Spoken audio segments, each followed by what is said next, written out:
So if anyone suspects or if anyone is having symptoms, you can get tested. And there is a toll-free number. It is 888-364-3065.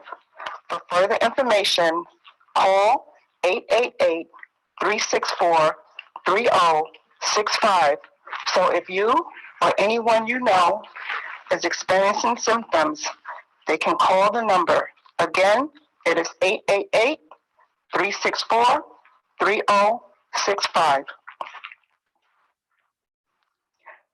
This is Hen 28, and I'll be standing by until the 10 o'clock hour.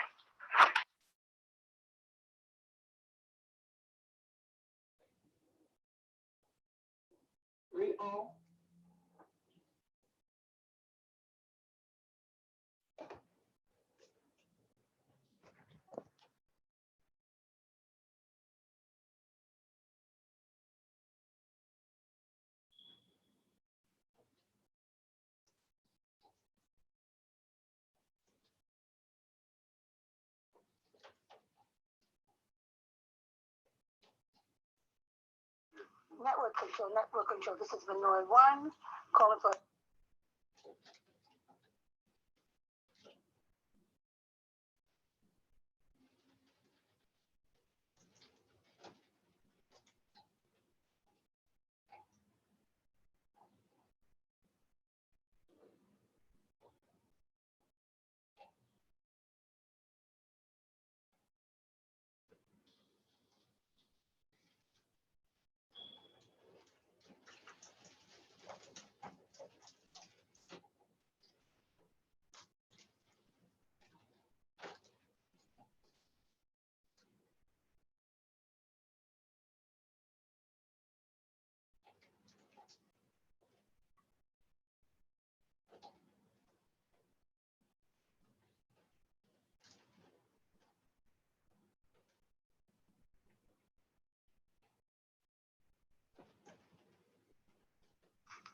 Calling all units. Harlem Emergency Network. This is Hen 1. Is anybody out there? Hen 1, this is Hen 2, this is Hen 1. Go ahead, over. This is Hen 2. Was having some problems breathing. I just called 911. They're on their way. I'll give you guys an update when I have an idea of what's going on. My next call is going to be to my mom. 10-4, stay safe, brother, and keep us posted. You're in our prayers. Just keep us posted. Hen 1, over. Mark, this is Benoit 1, keeping you in prayer. Let us know what's going on, brother. And we're keeping you in prayer that God will bless you and open up that breathing passage. Over. You guys have my mom's phone number, so you can, I don't know how I'm going to try to keep in contact with y'all if they let me use this walkie-talkie at the hospital. We hear you, Mark, we hear you.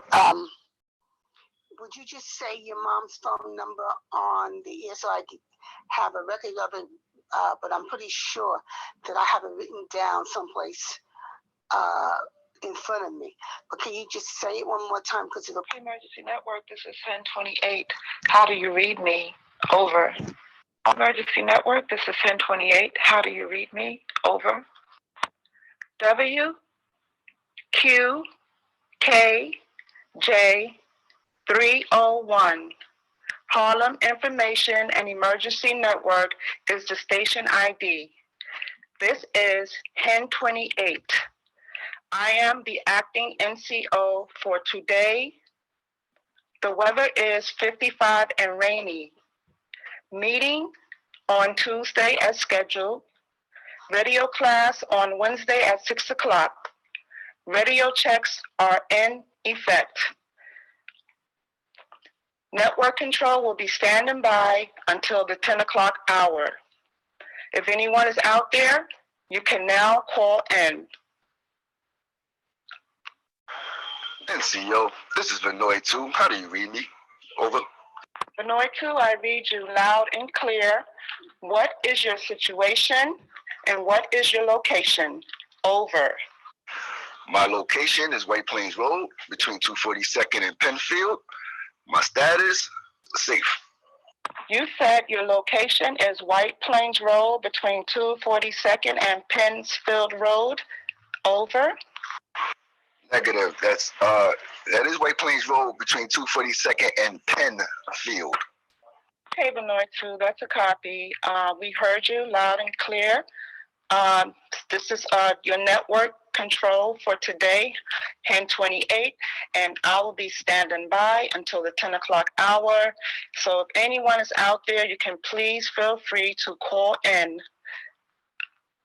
Over. Network control, this is Vinoy 1 calling for a radio check. Over. Morning, Vinoy 1. I heard you loud and clear. Read you 5 by 5. What is your status or what is your situation? Over. Network control, my location is Fishkill, New York, and my status is safe. I will be holding on till the 1000th hour. Over. Thank you, Vinoy. That is a copy. You said your location is Fishkill, New York, and you will be holding on until the 10 o'clock hour. Over.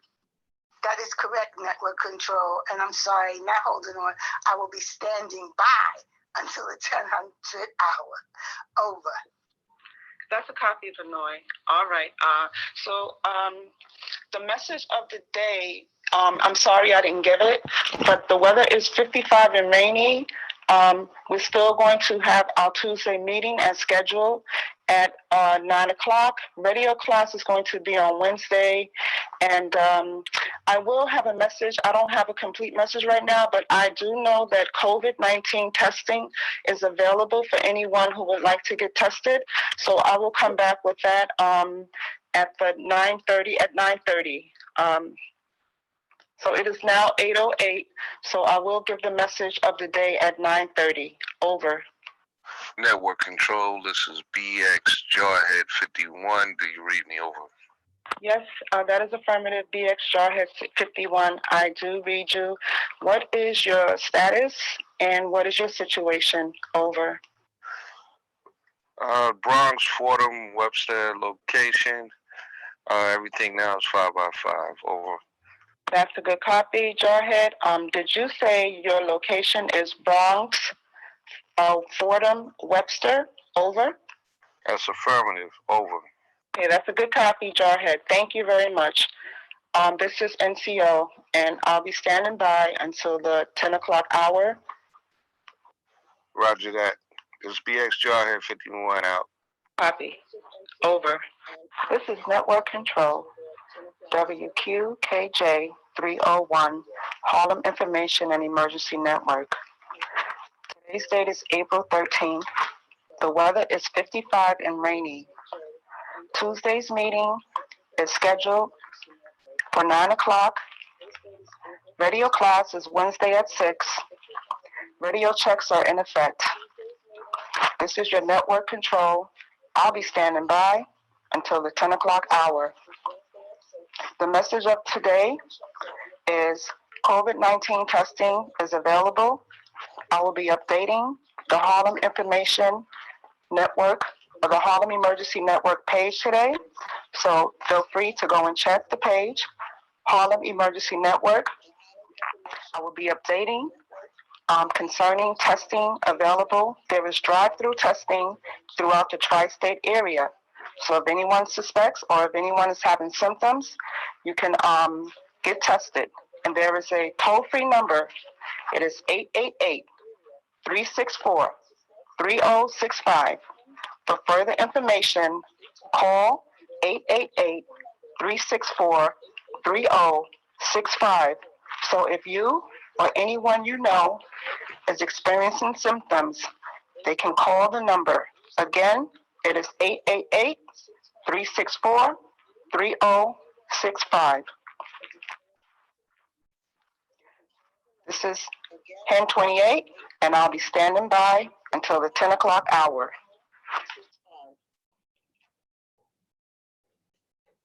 This is 10:28, and I'll be standing by until the 10 o'clock hour.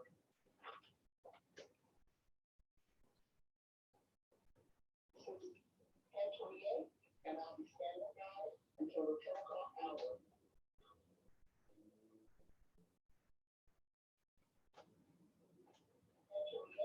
And I'll be standing by until the 10 o'clock hour.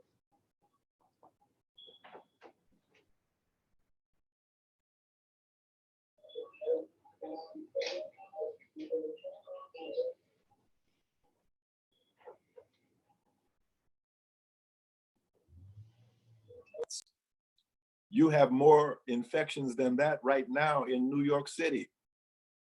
You have almost twice as many infections in New York City as they ever had in all of China. Now there's a slide there, I think you can see it says COVID-19 mathematics. And this is for everybody listening because you cannot trust the figures that you're receiving. The other thing that they did in China that is not being done in Europe and America is they are not testing people. You have to be a celebrity or a tiger to get a test. Got to know somebody, got to be somebody. But if you're just the average Joe or even the average nurse or doctor, you can't get a test. But in China, the whole population was tested. They tested everybody in the whole country. And if you were positive, they kept testing you until they knew exactly that your status had changed. That's how they got control of it. That's what needs to be done in the United States.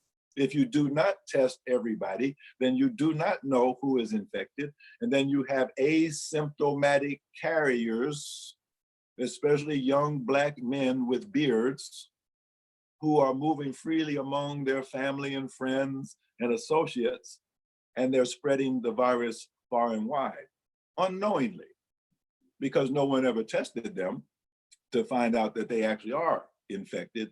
And the fact that they have no symptoms, that doesn't matter. What matters is that they're spreaders. And let me just say something.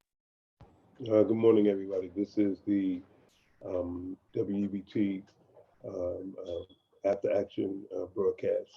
We're scheduled to start around 9 o'clock. We're just waiting for people to come on. My name is Doug, and I'm the producer and engineer for today. And we're just waiting for the other participants. You will be hearing, as the radio checks come in, you will be hearing those. And we'll keep them available both over, that are running simultaneously over both networks.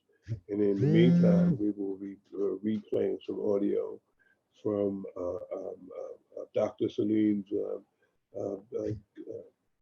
webinar, for lack of a better term, about the COVID and taking questions from the people from around the country. So we'll go back to that, and as the participants come in, we'll be getting started shortly. Thank you.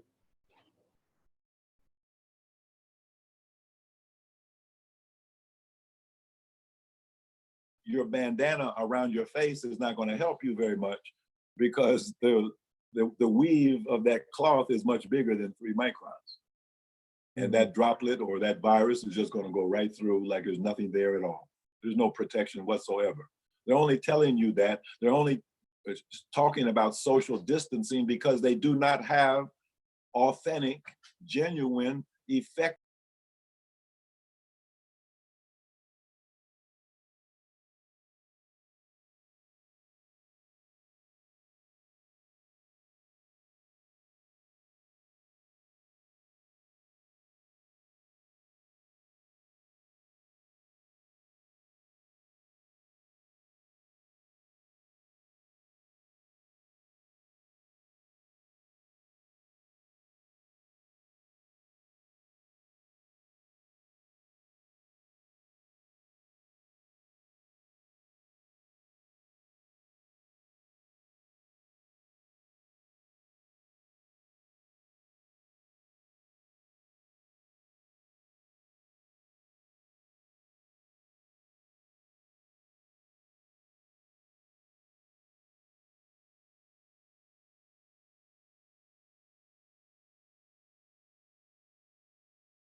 Morning, Hen 1. What is your status and what is your situation? Over. My status is normal. I'm at 133rd and 7th. Everything is okay here. I did want to inform everyone that Hen 2 informed us last night that he was waiting for 911. He was having breathing issues, so he was headed to the hospital or waiting for 911. I have not heard back from him yet, so I don't know what, but we're waiting and standing by to hear more about his situation. Over. Thanks for that report.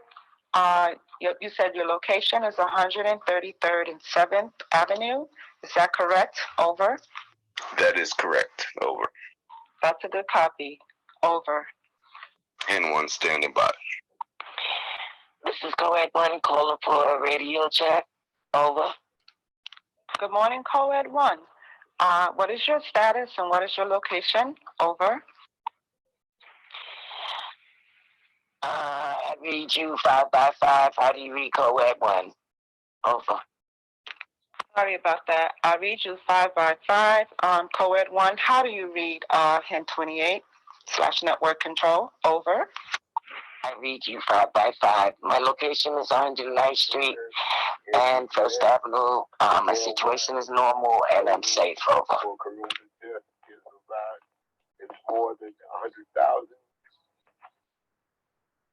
And we need to pay attention to all information coming forward.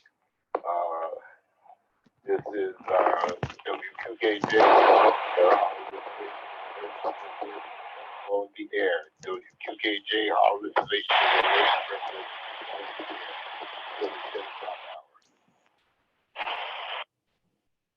Co-Ed 1, you said your location is 109th and First Avenue. Your situation is normal and you are safe. Over.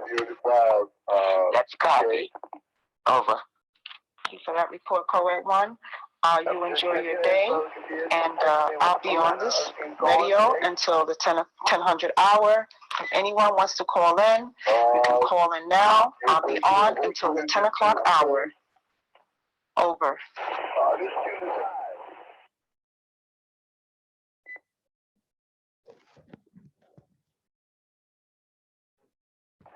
Again, please. That's a copy. I'm gonna be checking in with some of the social media, see if I can get a line on Brother Mark. Till that time, Co-Ed 1 is out. Have a great day, everyone. Out. Your message is viable. Good copy, Co-Ed 1. Have a great day and be safe. Over. Okay, this is Unit 5, checking in this radio check, K.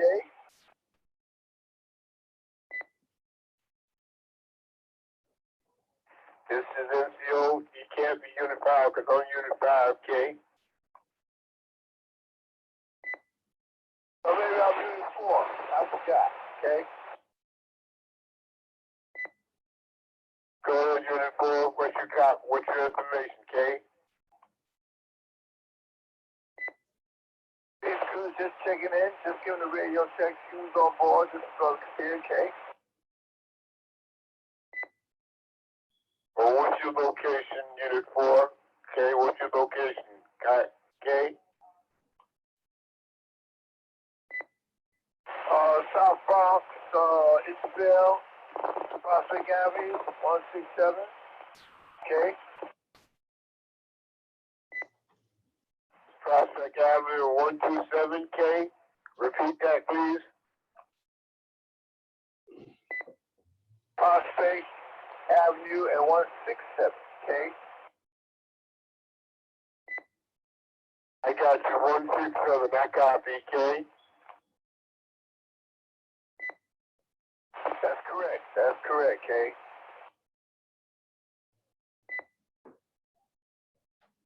Is this Kadir? That's a copy. I'm gonna be checking in with some of the social media, see if I can get a line on Okay, did you get the information for today, Kay? Oh, no, I did, Kay.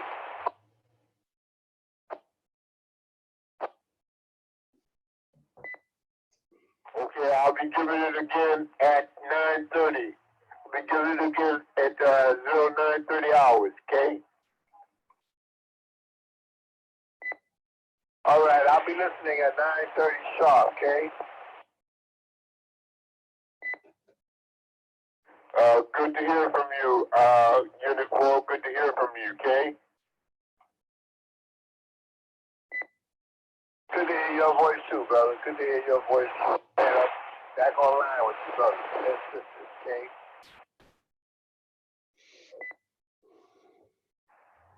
That's affirmative. That's affirmative. Are you on Zello as well, Kay? I missed what you said. Come back, Kay. I said, are you on Zello on your phone? Brother Mark. Till that time, web one is out. Have a great day, everybody. Good copy, Co-Ed 1. Have a great day and be safe. Over. Network control, this is CERT 1424. Can I have a radio check, please? Over. Sir, can you complete that transmit? I mean, can you repeat that transmission? Over. This is CERT 1424, calling for a radio check. Over. This is 1028. This is 1028. Sir, what is your status? And what is your status? What is your location? And how do you read me? I read you loud and clear. I am at home, 134th Street, between Madison and Fifth Avenues. My situation is safe. I am hearing high wind activity outdoors, and I did see a high wind warning for Manhattan of gusting winds between 30 and 65 miles an hour, which are expected right now until 6 p.m. today, and I am hearing those winds outside my window. Over. A good copy, sir. 1424. You said your location is 134th Street between Madison and 5th. Your status is safe, and there is a high wind warning with winds gusting between 35 and 65 miles an hour. Please stay safe, stay indoors, and I'll be standing by until the 10 o'clock hour. Thank you, Network Control. I will also be standing by until the 1000 hour. Over. That's a good copy. Thank you so much for your report. Have a great day. Over. Network Control. This is Benoit 1 calling for a radio check. Over. Benoit 1, this is Network Control. How do you read me? Over. Network Control, I read you 5 by 5. My location is Fishkill, New York. My status is safe, and I will be standing by until the 1000th hour. Over. It's a good copy of Benoit 1. Thank you. Over. This is Unit 5 calling NCO for radio check. Unit 5 calling NCO for radio check, okay? Good morning, Unit 5. How do you read me? Over. I read you loud and clear, NCO. I read you loud and clear. How do you read me? You seem to have a little distortion, but other than that, I read you 4 by 4. What is your status and what is your location? Over.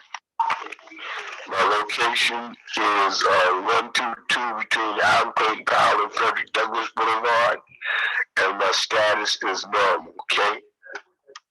Your location is 122nd and Adam Clayton Powell, and your status is normal. Over. affirmative, NCO. NCO, were you able to make any contact? Did you hear anything from your people about the food distribution, okay?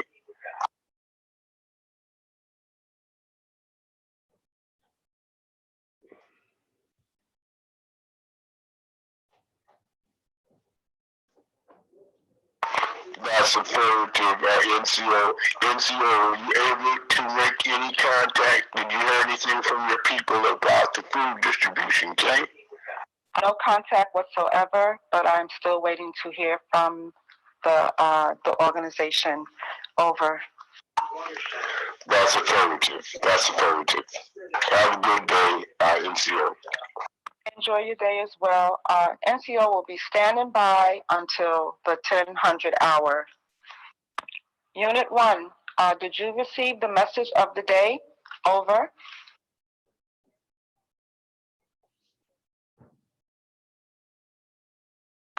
Unit 1, did you receive the message of the day? Over. Sorry, Unit 5. Did you receive the message of the day? Over.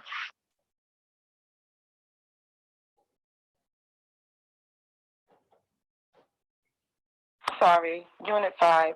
Did you receive the message of the day? Over. I did receive the message of the day, NCO. I did receive the message of the day. Over. Unit 5. NCO will be standing by until the 1000 hour.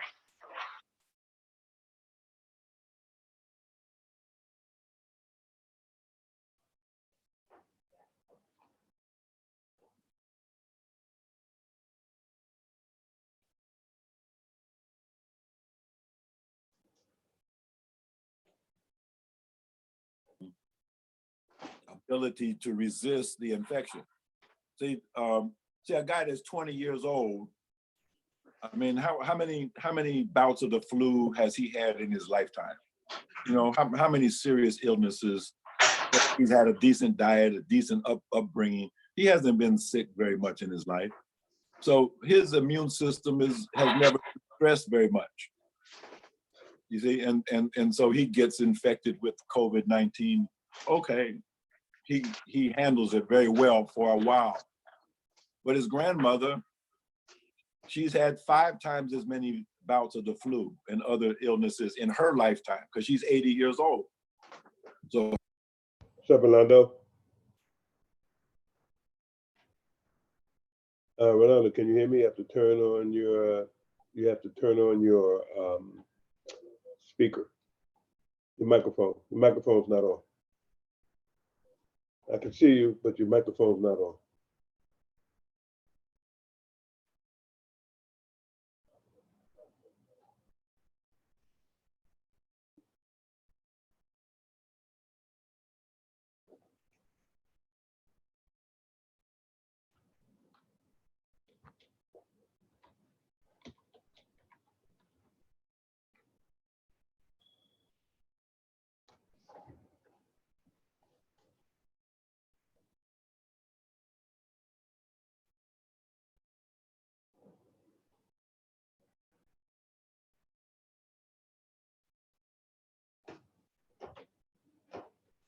Ladies and gentlemen, you're seeing Rolando. He's out on the scene reporter. He's out in his car. And as you can see, it's raining pretty hard. And you can see from his camera that he has loaded on his dashboard. You can see that it's raining pretty good. And it looks like there's some traffic out there. So we're waiting for him to get his microphone together, and then he'll come back and he'll be able to give us an update as to what it is that he's seeing. Right now, he's adjusting his microphone, his camera, but he hasn't fixed his mic yet. So we have to get him to do the same. But he's working feverishly on doing that. And now we're looking at his dashboard of his car. So it's pretty cool. Meanwhile, we're waiting for further radio checks around utilizing the Harlem Emergency Network and their affiliate members who report in periodically for radio checks and report what they're seeing. And we did hear from a lady at 135th and between 5th and Madison. I think she said she was, and that she was experiencing high winds from that location, which is pretty much what we've been in throughout most of Harlem. There's been windswept rains going on. So we'll be waiting to hear from that. And we'll be waiting to pick up with our guest, our reporter, Ro Hudson, out on the streets of, I think it looks like he's still in the boogie down, but we'll hear from him shortly. Okay. Meanwhile, we'll be waiting to give, there he is, he's back with his video, but he hasn't activated his mic. So we have to wait until he does so we can hear him.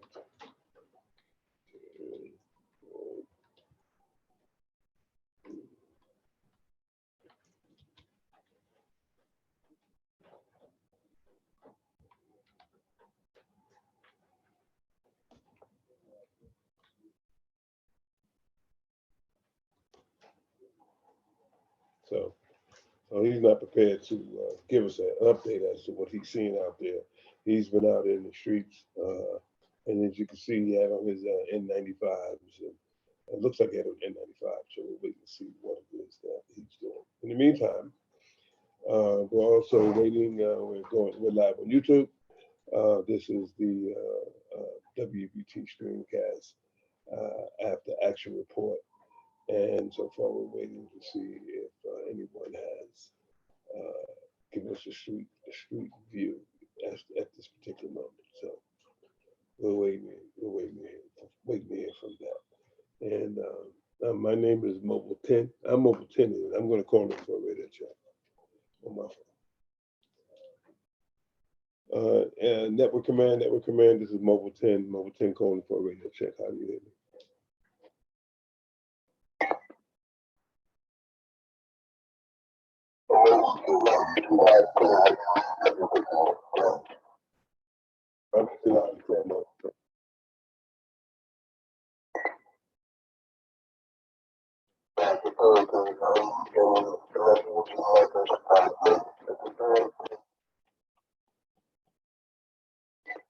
Well, we are monitoring the morning broadcast. We're about to the broadcast live on YouTube at this particular time, and anyone who wants to check out their broadcasting live. While we're doing this, we have a couple of people out coming back to report, but until then, we're staying and staying on the road.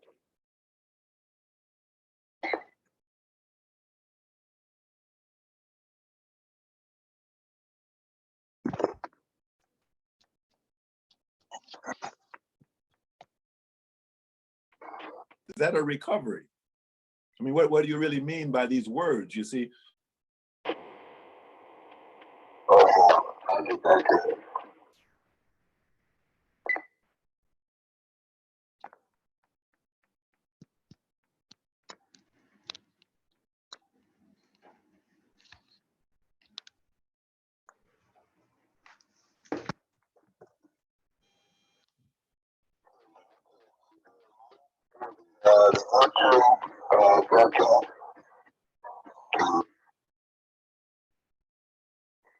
It's going to use the type that you see as the action report in today's day.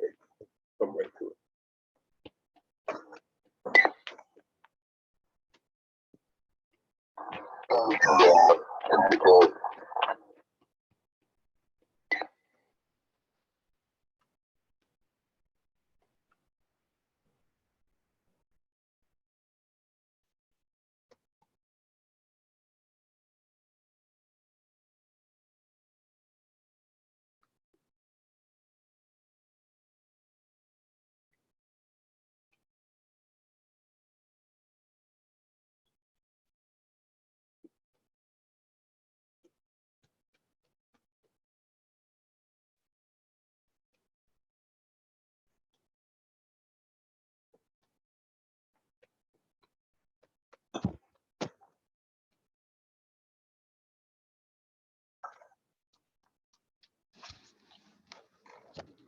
Okay.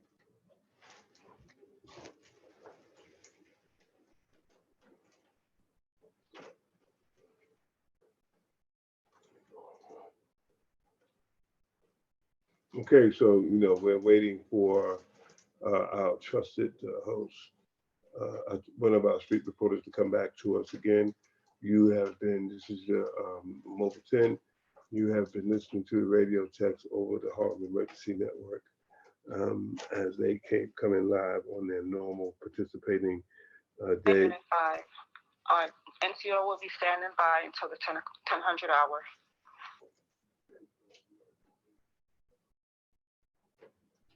Right now, they are they're quiet on both of the networks. They're kind of quiet right now, and we're just waiting for them to come back and hit us with the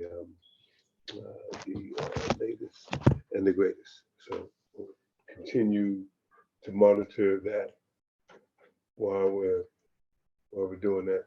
We'll continue to monitor what's going on while this is happening.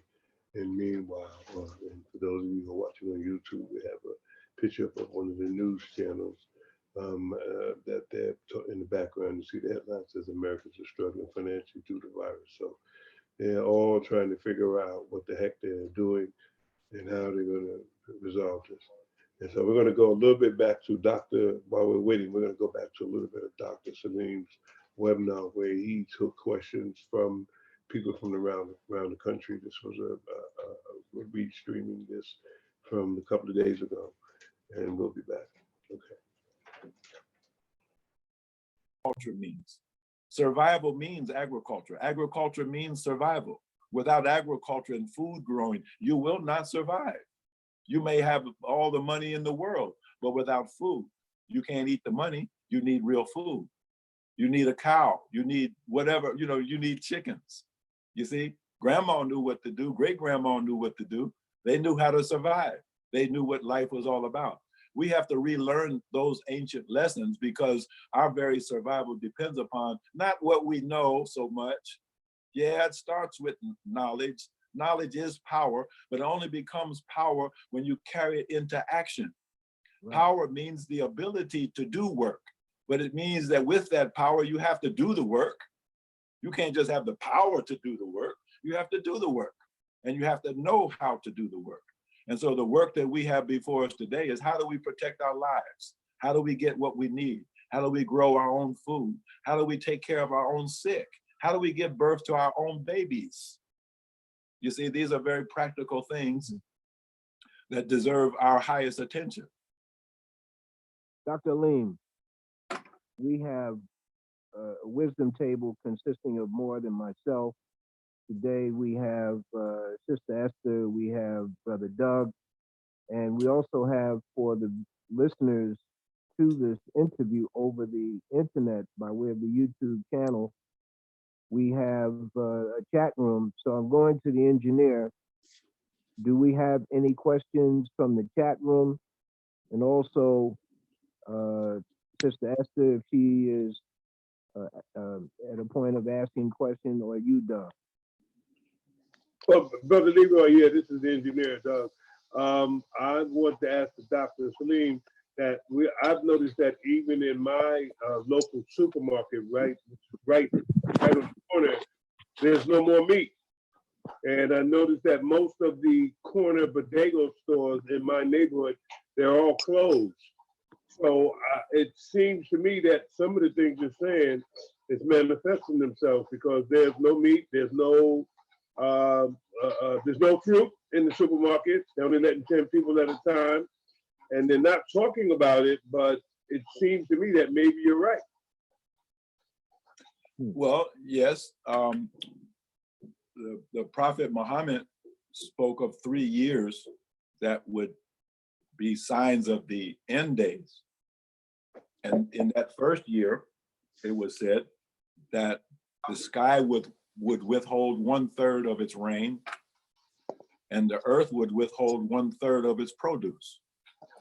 Well, if we actually look at the farm output last year,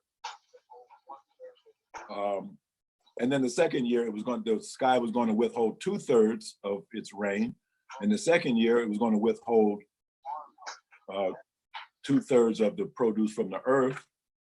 And in the third year, the sky would withhold all of its rain, and the earth would withhold all of its produce.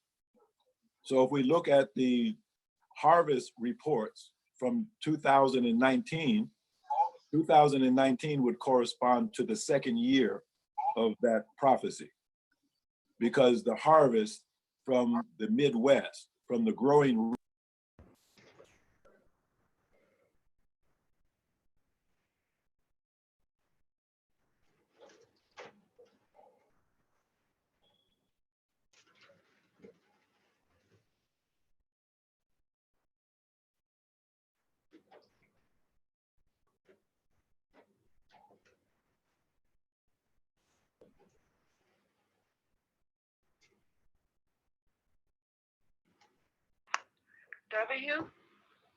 WQKJ 301.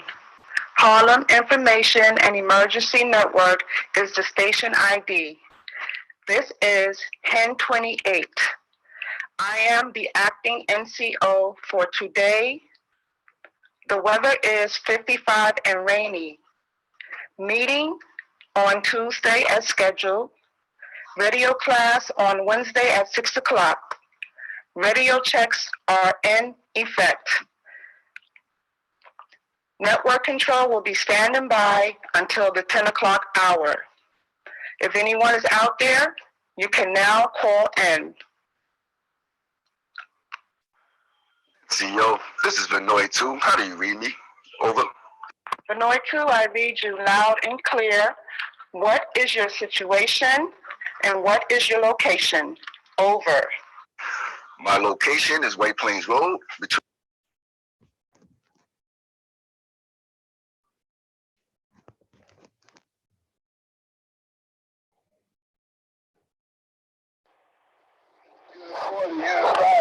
WQKJ 301, Harlem Information and Emergency Network is the station ID. This is 1028, and today's date is April 13th. It is now 9:30. The weather is 55 and rainy. Tuesday meeting is scheduled for 9 o'clock p.m. Radio class will be held on Wednesday at 6 o'clock. All radio checks are in effect. If you did not call in, you have until the 1000 hour to call in. If you have an emergency report, please feel free to call in after the 1000 hour. Again, if you have any urgent need to report, please call in after the 10 o'clock. Unit 4, this is NCO to Unit 4. NCO to Unit 4. I read you loud and clear.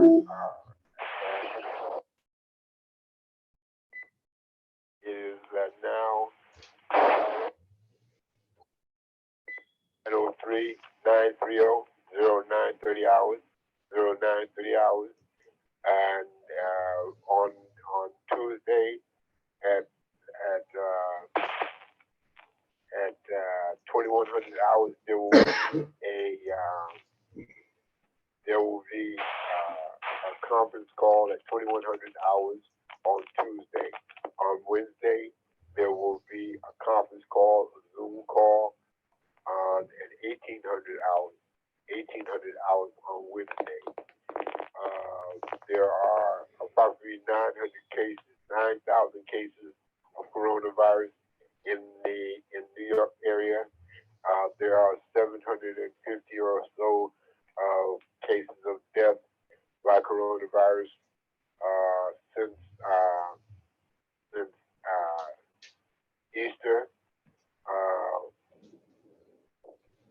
There are approximately more than 100,000 deaths worldwide to coronavirus. 100,000 deaths or more worldwide to coronavirus. This is WNCO, WQKJ 301, Harlem Information and Network, Network Control. If any of you is out there, give me a feedback on this call, okay?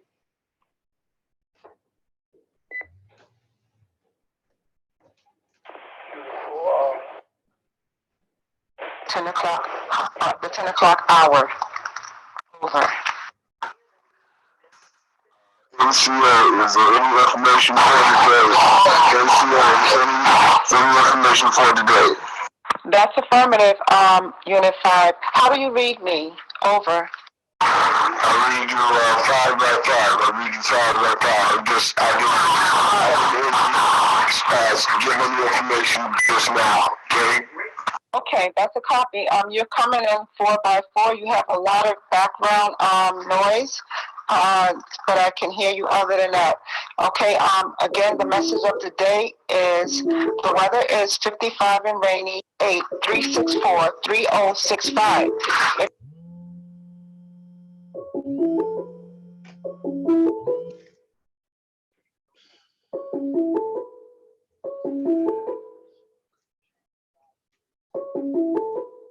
Of the Treasury Department. So we don't want worthless paper because we sent you valuable computers and iPhones and all kinds of things, and you want to give us paper that you just printed up in the basement, and you can't prove that it's backed by anything other than your good name and your faith and confidence. And since you sent us SARS 101 back in 2003, we have lost all confidence in you. We don't trust you as our friend and confidant. We want to see some real wealth for what we have sent to you. You owe us $1.2 trillion, now pay up. This is China talking to the US. So Trump says, well, this is a Chinese virus. Xi Jinping, he called it a white devil virus. So what you have going on with a trade war is also a currency war, which is also biological war. It's all one and the same thing. And so what I think is the US sent a virus to hinder the Chinese economy, which it did a little bit. But now I think two can play this game. And probably the Chinese, they engineered a virus too. That is much more lethal than the virus that was in China. So, okay, so next. the virus that's in Europe and America has a 10% mortality. And the US has no ability to answer it. Okay. If you see the fall in the gas prices, you're buying gasoline for less than $1 a gallon, that's showing you the fall in. Go ahead, Bob, you're clear.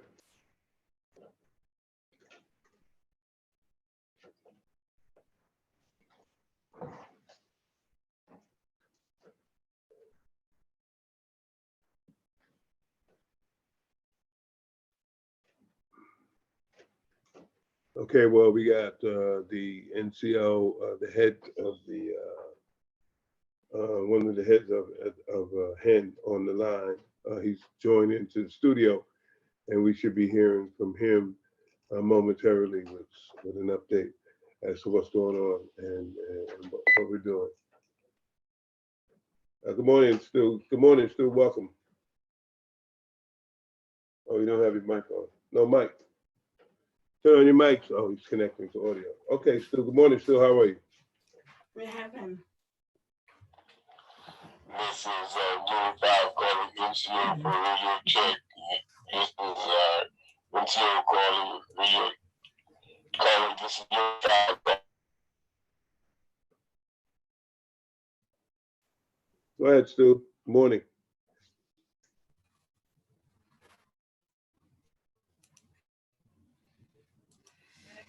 How do you read me? Over.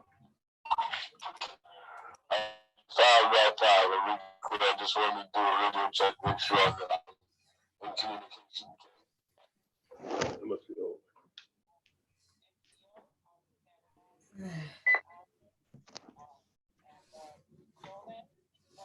over. Stu and Bob, we're here. Okay, Bob and Doug, I'm here. We haven't heard from Bob. He has his microphone on, but I think he's unattended. We did have Rolando out in his car, but he I don't know. You what? He was driving in his car and something broke. He said he had to stop to fix it. His something with his camera on his. He had his camera on the visor. I see. And then it broke, so he's repairing it. So he get back to us. He had his mask and all the stuff on. It's pretty interesting. You out there, so it must be pretty bad out there, huh? Oh yeah, the weather's nasty, man. A big accident on 95, truck ran into the guardrail. Messed everything up. Um, Very windy, very wet. windy, yeah, well, I could dig it. So yeah, so far we haven't, Bob's, like I said, Bob's been in, and we've had mostly the regular normal radio checks here at the Afteraction report. And yeah, you're right, it is kind of windy. I'm just trying to line up hold on.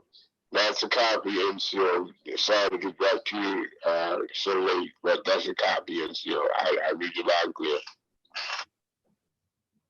Okay, that was somebody calling in on the other network. Apparently, there's two different NCOs today. One is, I think Hodges doing one, and it's a lady. Unit 5, have you heard any more further information regarding Mark? Do you know if he is in fact in the hospital? And is there any further information regarding Mark? Over.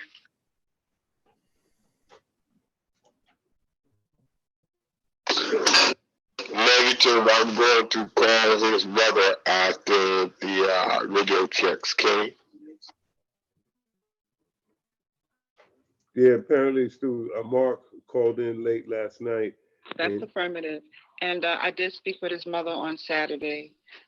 So I just wanted you to know that I did speak with his mother, and I spoke with him as well. So I'll call him after I'm finished with my obligation as NCO. Over.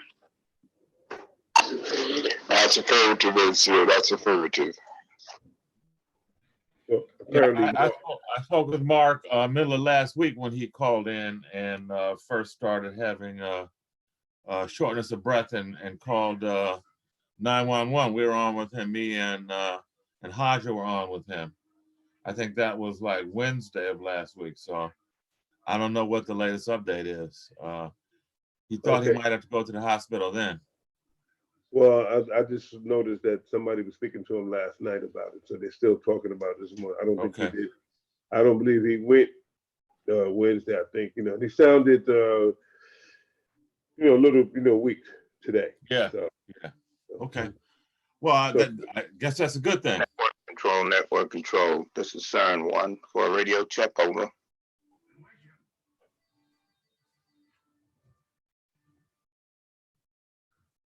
CERN 1, this is network control. How do you read me? Over. I read you loud and clear. How do you read network? CERN 1. Over. CERN 1, I read you 5 by 5. Over.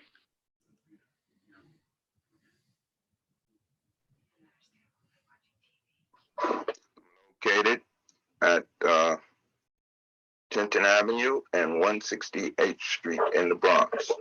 Over. Our condition is normal and safe. Over. I'm definitely going to ask you that because I don't think you gave me your status earlier. But you said that you are located at 168th and Tinton Avenue in the Bronx and your status is safe. Over. That's affirmative. This is CERN 1 standing by. That's a good copy. CERN 1. Over. So while he's been first time I've heard him all morning get out on the call. So I don't know what's happening with him. I got an email from him. I just forwarded to you about a minute ago that said he was running around and would not be doing our virtual studio because of his all his other duties this morning. So he apologized for that. Well, it's okay. He's back. He's back. Yep, he's back. He's back inside, and he's feeling he's a little safer. I guess that's important. Yeah, that's key. All right, I'm going to mute myself and I'm going to do my my radio check with the hen team. So hang on. Okay.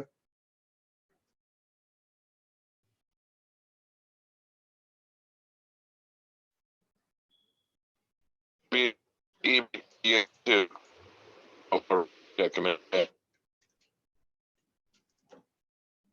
is network control. Can you please repeat that? Over.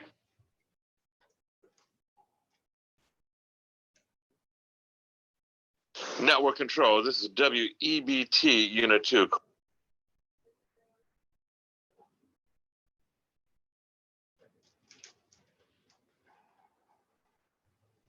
This is network control. You seem to be breaking up. Can you please repeat that over?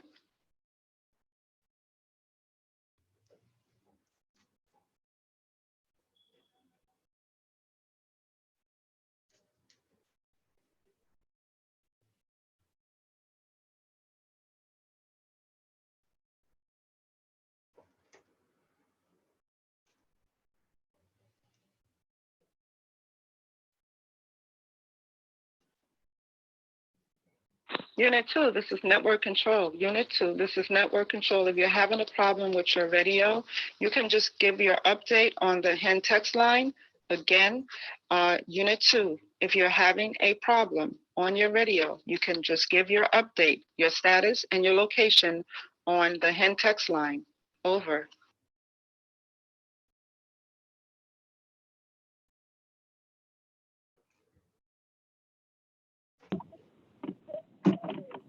Go ahead. Hold on a second.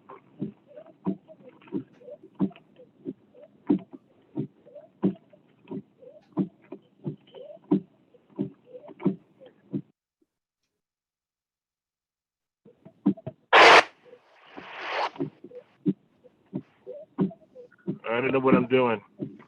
Network control. Network control. This is Sun 1. Over. I wanted to network control. How do you read me? Over.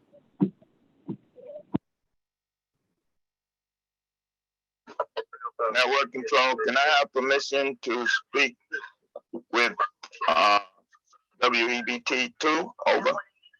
That's affirmative. Over. Thank you. WEBT2, this is Sun 1. Over.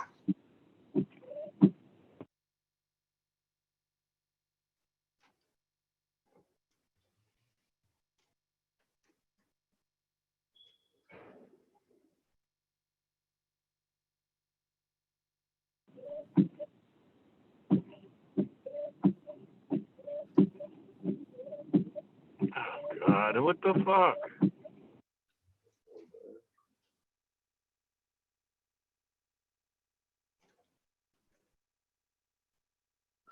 WEBT2, this is Sun 1. Over.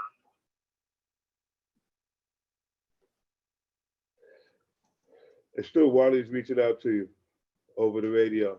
Can you hear him?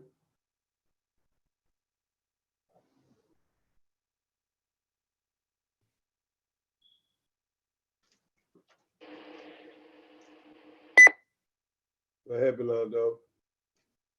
Go ahead, Belando. The audio's not on yet, but it's coming. Second. The audio takes a second for the audio to catch up.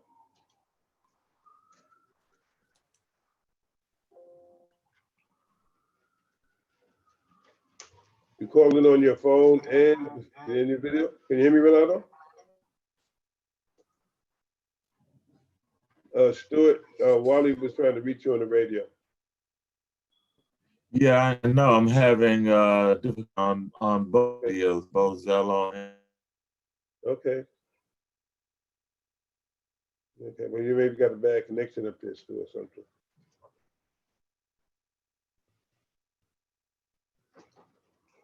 Hey, Rolando, can you hear me? Yeah, Okay. I can hear you. Okay, you're calling on your phone and on your video. That's pretty interesting how you did that. What's going on? I'm calling on my phone. I see that. Well, I just was seeing the video too. I don't know why. Yeah, well, that's what you wanted to do, right? You wanted to see the video. No, we can't see it anymore, but we did see it a moment ago. Looks like you cut it off. So, we also heard you cursing. I'm sorry? We also heard you cursing, but okay. No, it's hard to this thing is, I'm trying to get this thing to propped up right. It's not working right. Oh, you just pull over. You trying to drive and do that too? I don't know how that's incredible. See, I'm trying to put the video over here somewhere so that I can drive. Yeah, I see that. And I see you. it's not, okay. All right. Let me see if I can put it on this. Yeah, we can see you and hear you. Okay. I can't find something to put this on. Network control, WEBT, Unit 2, calling from Radio Check, okay. All right. Network control, WEBT, how do you read me? Over.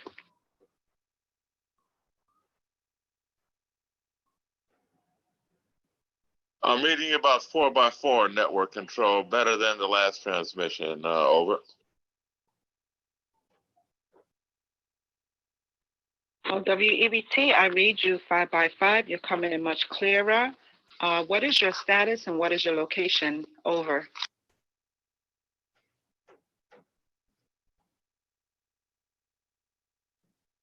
My status is safe and sound. Location, New Rochelle, New York. WEBT, Unit 2, standing by.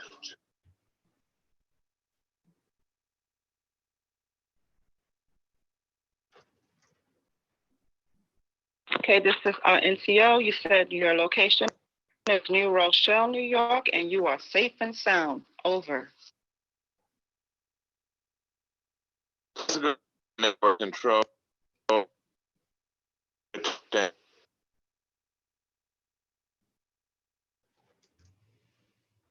Can you repeat that, Unit 2? Over.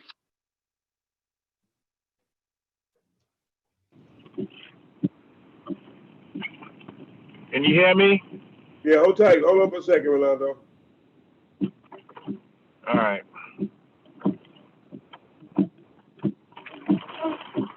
Okay, you're on. Repeat that. Just ask if you heard me, that's all. Yeah, we heard you. We can hear All right. you. We can hear you. We can see you. All right. Okay. All right, so what's going on out there?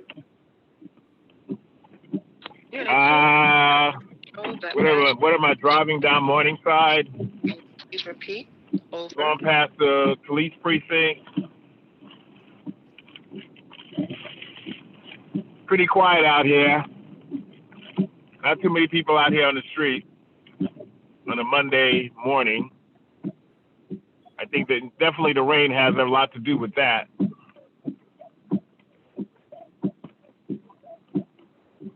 I see you got your N95 on. Yeah, you see that? Yeah. Yeah, you can see that. Since you have your N95 mask on and you're looking like you're in your own secure environment out there in your car.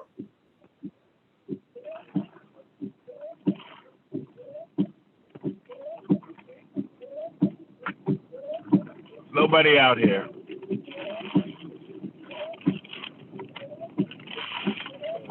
You're out there, so most of the corner stores closed. Most of the corner stores closed like before, because that's what we got around here. Control network control. It's Don 1 for radio check. Over. Hold on for a second, Ralph. All units. This is network control. If anyone is out there, you can still call in up until the 1000 hour. If you have anything urgent to report, you can call in after the 1000 hour. Again, all units. This is NCO. I'll be standing by until the 1000 hour. If you have any urgent reporting, please feel free to call back after the 1000 hour. Over.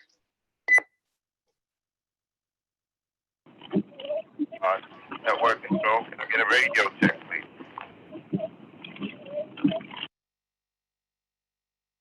Morning, Bob.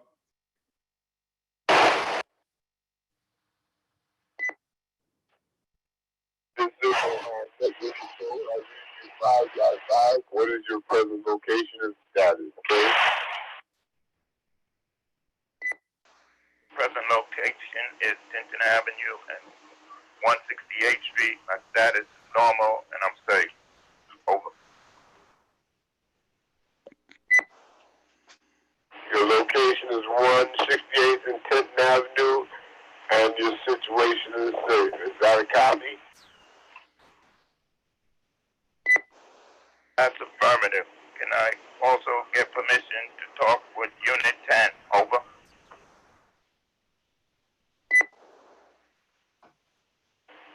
You have permission to talk to Unit 10, Sun 1. You have permission to talk to Unit 10.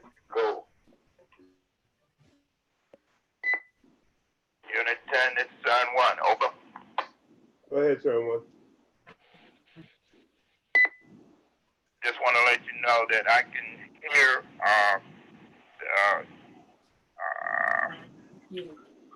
WEBT2 on the YouTube, but I'm not picking them up on the Zello. Over. Yeah, he said he was having some sort of complications with his connection, so he's okay now. But he's listening. Yeah, and, listening. He can hear you. Can hear him talk.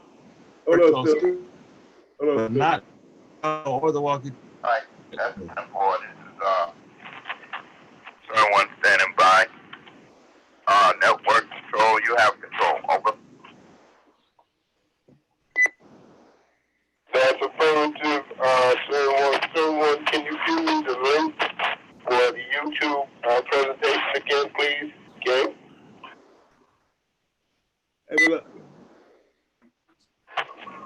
Go to YouTube and go WEBT Afteraction Report 4.13.20. Okay, Rolando, you're clear, man. Go ahead, man. That's affirmative. That's affirmative. Okay, Rolando, you're clear, but give us a quick update of what you're seeing out there. Since you're out there moving around in your car, lucky guy. Nobody else is moving around.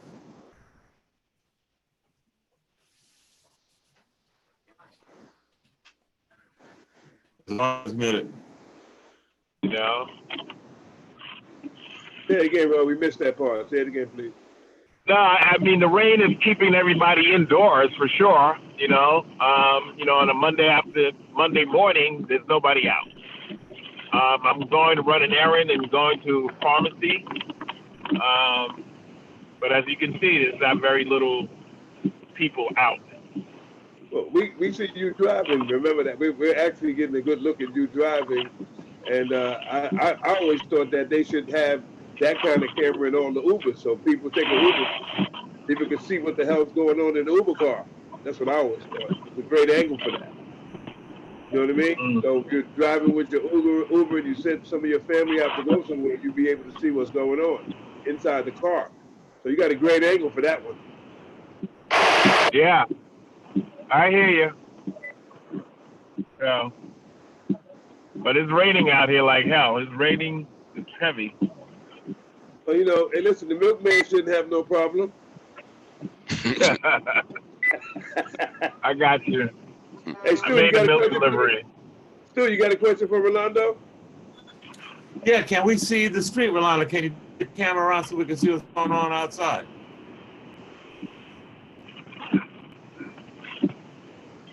Can you see that? Yeah, we see you. We can see you. You got to turn the camera around. The camera's looking at you. Oh, yeah. Now we can see the people. He's doing it while he's driving. That's incredible. Okay. What? That's incredible. We're gonna have to see, right? Mount for the camera so we can get a better shot of the street. No, my mount broke off, so I'm holding it. Gotcha. Okay. We need to figure out something that's safe so you can drive and give us a better shot. So we'll figure that out. Yeah. So you see it though, right? I mean, you look, you see. Loud and clear. Yeah. That's probably. There we go. When you stop at a light, which you haven't done, that's when we can probably see that out the window. But you ain't been stopping at no light. You've been steadily driving since you've been on there. You on the highway? Yeah, he's on a mission. He's trying to get in and get out. Let the man do what he does. Welcome, Bob. I'm on Columbus Avenue right now. I'm on Columbus Avenue going downtown. Okay. But you're moving around, see right? The old guy, see the guy going around crossing the street there? No, you got the camera facing toward, and look, the camera's showing us you. All right, hold on a second. Hold on. Okay. Good to hear from you. I'm glad you made it in, Bob. Yeah, I had some audio problems, so I had to go for. I got a kind of a hard line connection to the router. It's better than the Wi-Fi. So. Is that better? Yeah, that is absolutely right. You're right, Rolando. There's no one out there. We can see. Yeah. Whoa. Right. Wow. Holy It looks like we're in Des Moines, not New York. You know? Wow. You're right. Wow. It's literally, you just see, it's like you're driving down the street by yourself. Right. Yeah. Holy shit. Well, one thing about a day like this, you're not tempted to go out, you know. Exactly. My Zelle app on, but 1028 is now relinquishing NCO WQKJ 301. Column information I and think Stu emergency dropped out. He network lost his is now connection. He's been on having a air. difficulty with his connection today as well, Bob. I don't know what that is. He's been having a little conflict with his. Well, I see him still on the screen. I think he just turned the screen off. Oh, okay. Look at Whole Foods. Oh, wow. Whole Foods is still. What street is that on, Ro? Columbus Avenue. And what number? That's like around 99. 96. 96. Right. Yeah. I know where you are. Yeah, okay. Yeah. Wow. Yeah, he's just, that's not 97th right there. Right, wow. Good thing we got some, he finally got to a street light. Look at that. Wow. Wow, man, it's like literally no traffic. Yeah. Oh, shit. But listen, if you see a cop car, put the camera down, because they haven't written any text for a while. They're still under the quota. So. What quota? What quota? There is no quota.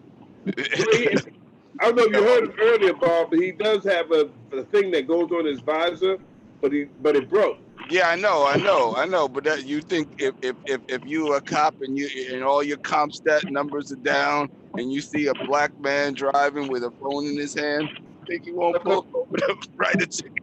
I think the Popo has took in their CompStat numbers and put them in a van. Okay. I'm going past Trader Joe's. Check out Trader Joe's. Wow. Yeah. Is the line there? Oh. Yo, look at that. There's a line. Oh, there's the line there. I see them. They still got the line at Trader Joe's. So. Well, they're under the scaffolding, I guess. That's why. Yeah, exactly. Yeah, except for these guys. These guys ain't under the scaffolding. You sure? You got that right. Control, this is Benoit 1 calling for a radio check. Over.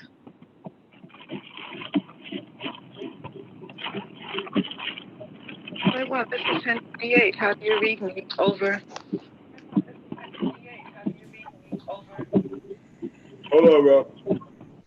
Thank you for being there. I know I'm a little late. I read you 5 by 5.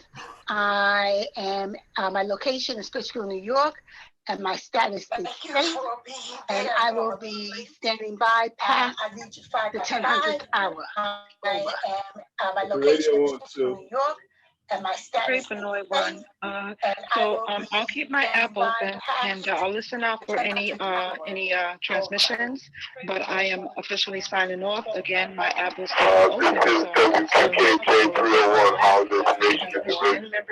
I am officially urgent support or anything that's timely that they would like to convey on radios. Please feel free to again. And 65 degrees. All right, thank you so much for report that thank you for calling in and have a great day. And be well. Our conference call on Tuesday and have a great day. Be safe. 2100 hours. Thank you so much, Network We'll have Control. our You have a great day and be safe also. Benoit 1, thank you so much, Network Control. You have a great day and be safe also. Benoit 1 standing at 1800 hours. Sorry, over. Just want to report that again. Over. there are 909,000 deaths from coronavirus in New York State. There are 750 deaths since Easter.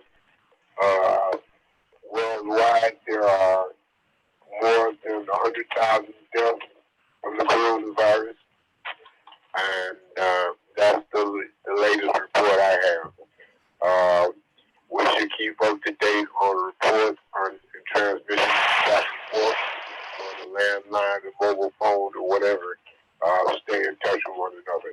This is WQKJ 301, all information and emergency network going off the air at 1000 hours.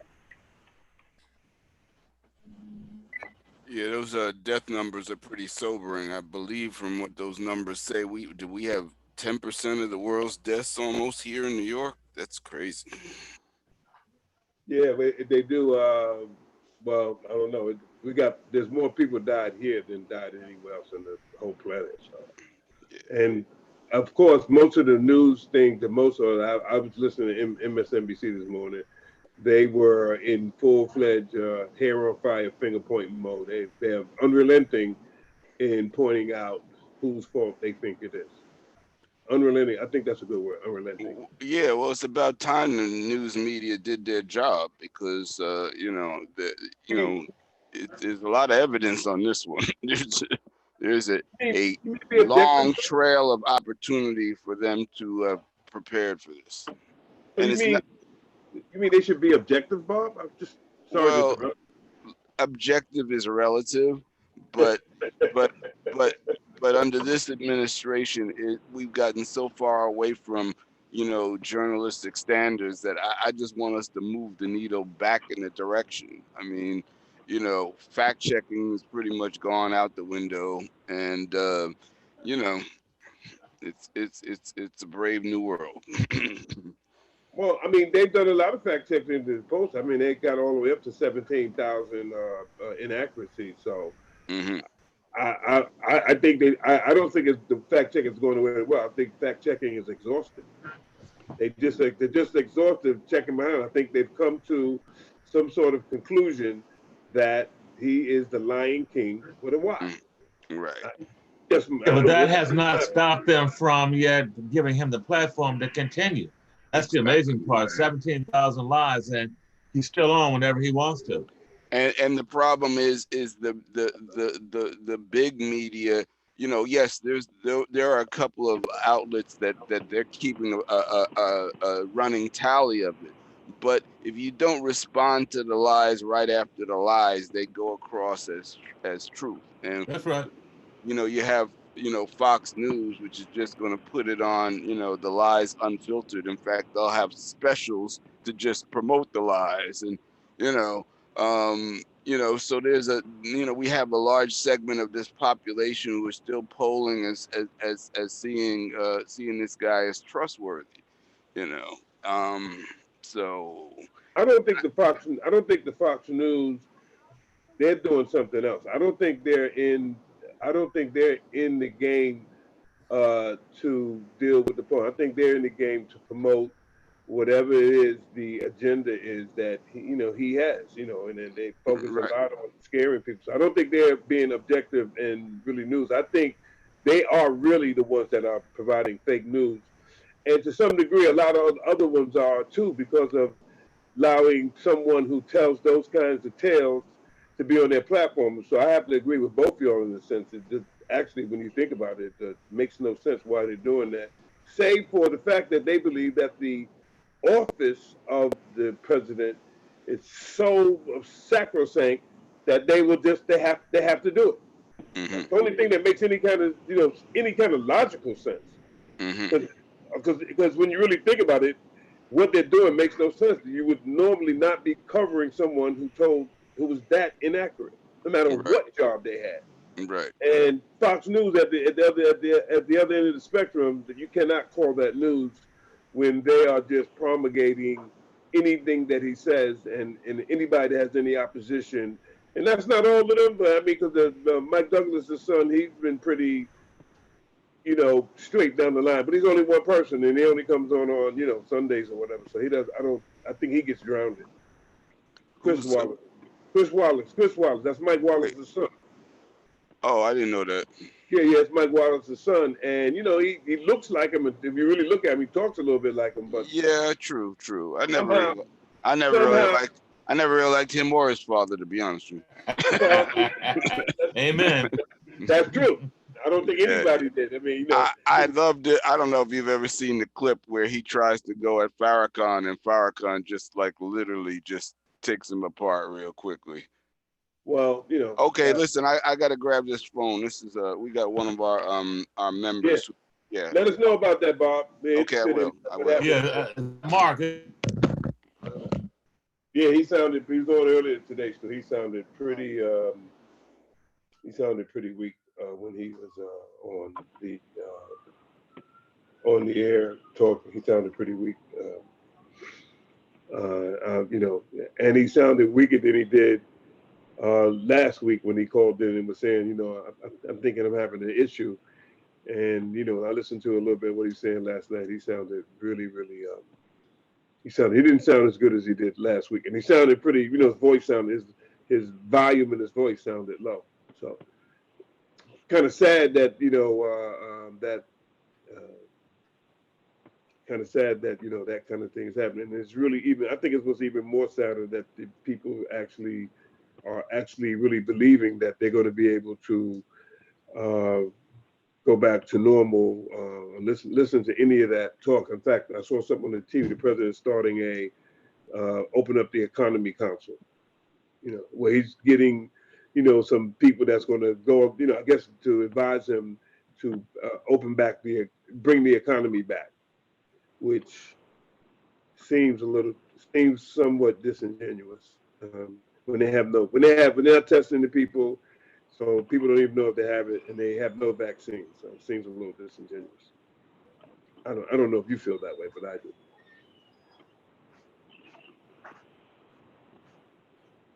Stu, are you still there, or are you just smirking?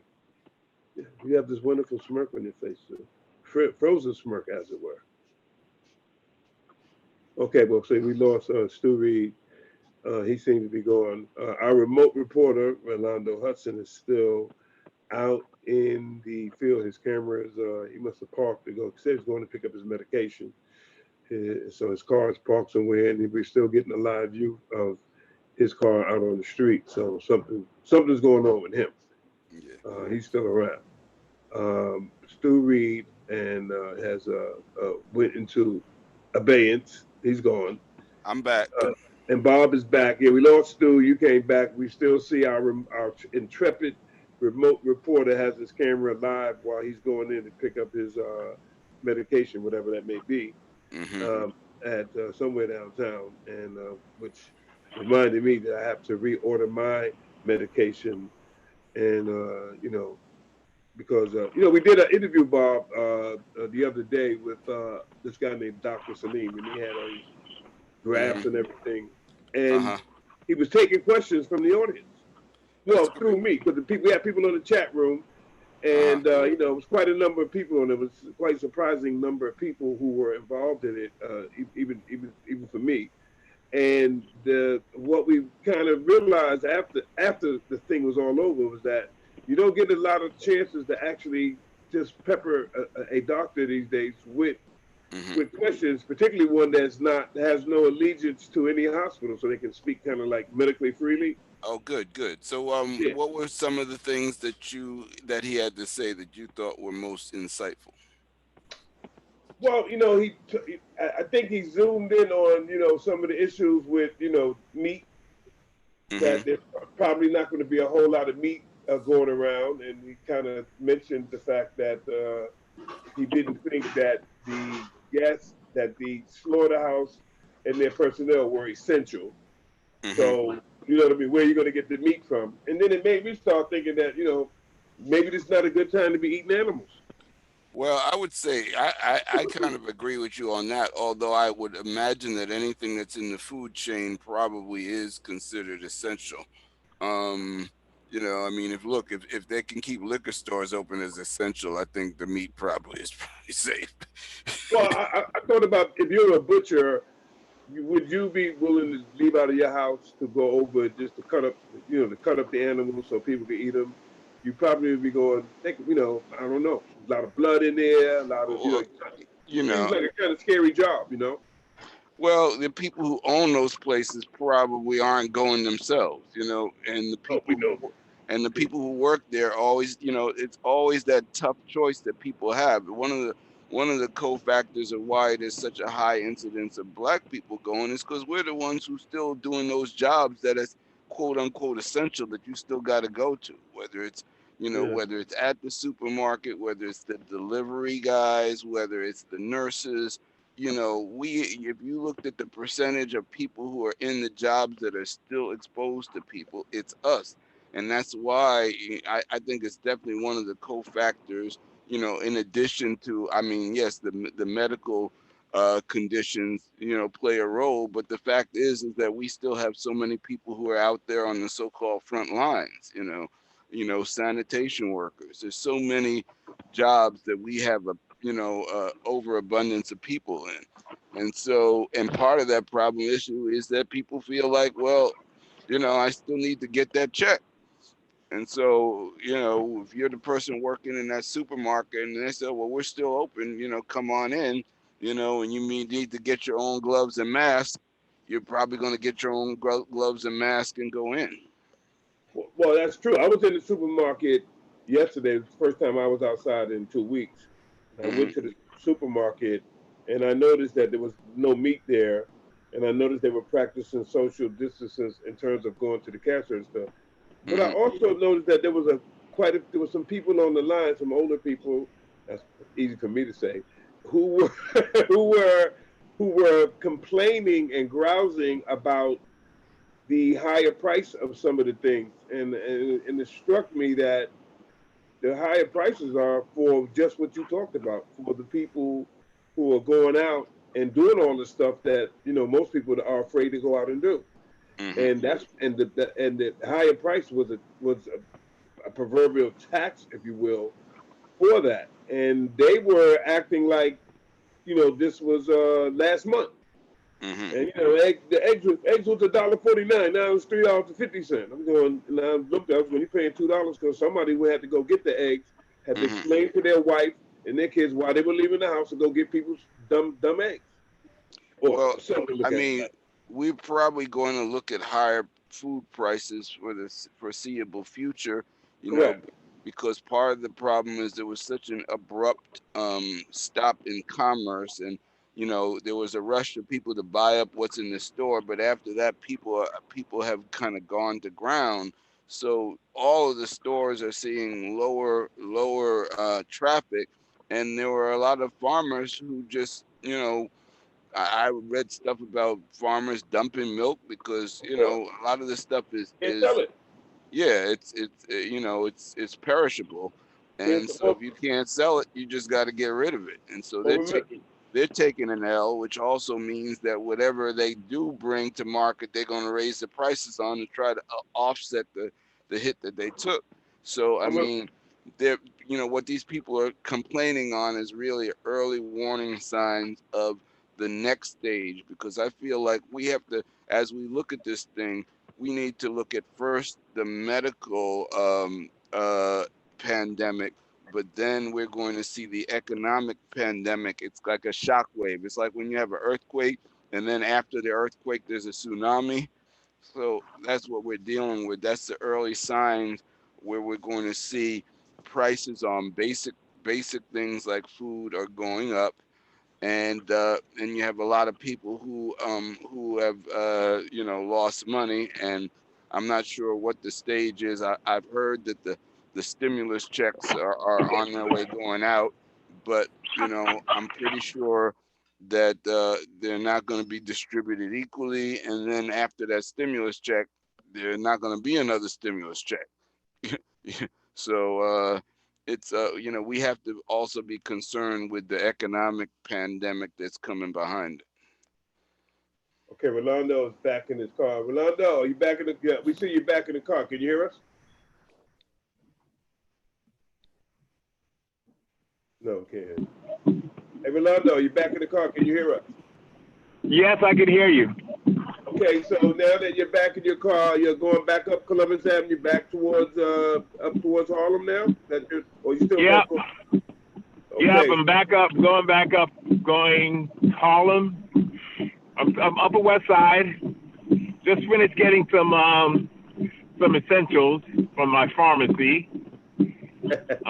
So.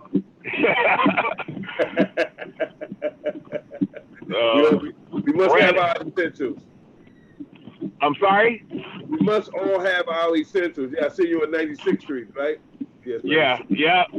Okay. So you're going back up.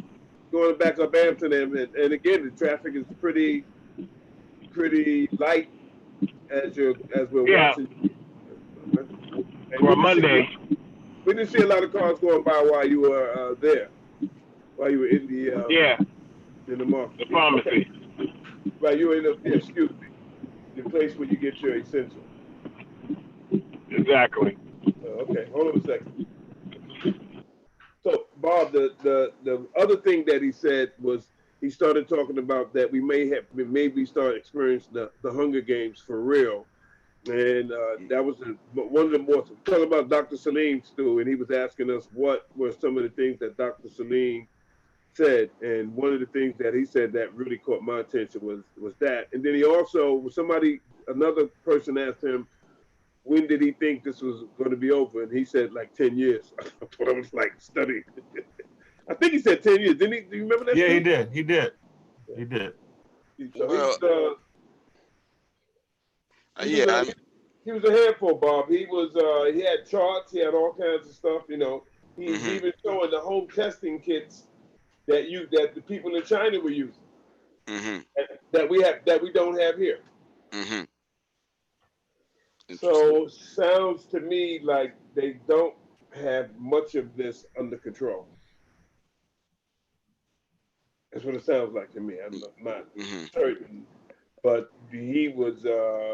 One of the interesting things that Stu and I was talking about is that, again, you had an opportunity there where you were actually able to ask a medical professional questions about what was going on without his being worried. Right. Gig and all that. So, well, yeah, and that's an issue. It's it's funny. I had there's a doctor at the Department of Health who I had interviewed on my show. I guess it was maybe it was either November or early December.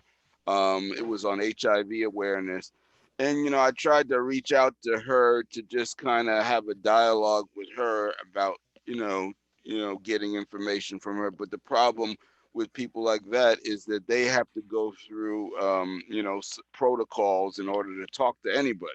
And so first I sent her an email, and then I took a week to get back, and then she finally responded and said, and then she CC'd in her press handler, and then I just it's just we're in a crisis. We really need information, much more timely. And I really also had wanted to have a conversation with her directly before we brought in the handler, just so we, I don't have a problem with understanding the protocols, but let's have a offline conversation about what the ground rules are before the press person comes in. Malcolm, I don't think you're gonna be able to do that, Bob. Yeah, I know. That's basically what I found out. Yeah, and the whole gist of why we thought the thing was so powerful, because there was quite a number of people who were online simultaneously, and quite a number of people who I think we had like 1,000 views in five in like an hour. Oh wow, great. Yeah, it was quite a number of people who were on it. I'll send you the link to it in case you want to hear it. But all you gotta do is go to safeandsmart.org and click on WEBT report. Right, Stu? Is that the right address? Yeah, I think he's under the wisdom table. Oh, wisdom table. Sorry, my safeandsmart.org. You actually, Doug, you actually sent me the link. I've been wanting to get to it, but yesterday I just took a day off. I was like, I'm not watching no videos. I'm not. Yeah. But he was really good. He wasn't a doomsdayer, as it turned out. But he thought that the other thing that he said, I think, was very significant, he thought that them telling people to wear any kind of thing over your mouth was disingenuous, if I could put it. It is disingenuous. Let's talk about He, that he because said, no, he said one other thing before you get into it, let me just say this, and then you can do the thing. He said, because somebody asked him, can you make your own mask? And then he went into how complicated an N95 was, and he thought it was totally ridiculous to think that you can make a mask of your own that would compare with the N95. Go, Bob. $18 million machine to make it, he mentioned. well, yeah, I mean, there's a real history behind the science of N95 masks too, and it's actually it's a great achievement because they've been able to distill a lot of technology into a nice compact thing that actually works. And so, the whole thing is that initially, because there was such a shortage of masks, they didn't want to have a run on the masks from the public when they couldn't get the masks to the first responders. And gradually, they knew they had to come off of that because they're simply giving people, what was incorrect information. So I would say maybe about a week to 10 days ago, you start to see the narrative shift where they're starting to say, okay, everybody should be wearing a face mask, but they're still trying to say, save the N95. Now, I've been walking, the days that I do go out and see people on the street, there's a lot of people with N95 masks who just plain ignored that. And I think that was the right call, because the bottom line is, how are you going to tell somebody not to protect themselves to the fullest in an emergency? And I understand the shortage, and the idea that we do want our first responders to be protected, but it is disingenuous to give people bad information. And so I think that's the other thing that we also have to factor in, is that there is a lot of information that is given out in a certain way because having the mass public do everything in a certain way can create adverse reactions. But on a one-on-one basis, we still have the responsibility to protect ourselves to the utmost, Hey, and Bob, let me ask you a question, just so you clearly. Are you thinking it was a good idea? Are you saying that it was a good idea? These are my words now. Are you saying it's a good idea? Because I think they lied to the people by that. I get your reason why they did it. I'm all for that. But I think they lied to everybody, man. Well, yeah, but again, I They think lied, Bob. That's what I think. all right. I know. So what you think about me saying that, Bob? I'm just saying, what you think about me saying that? Well, I'm gonna, if you give me a chance, I will Okay. let you know.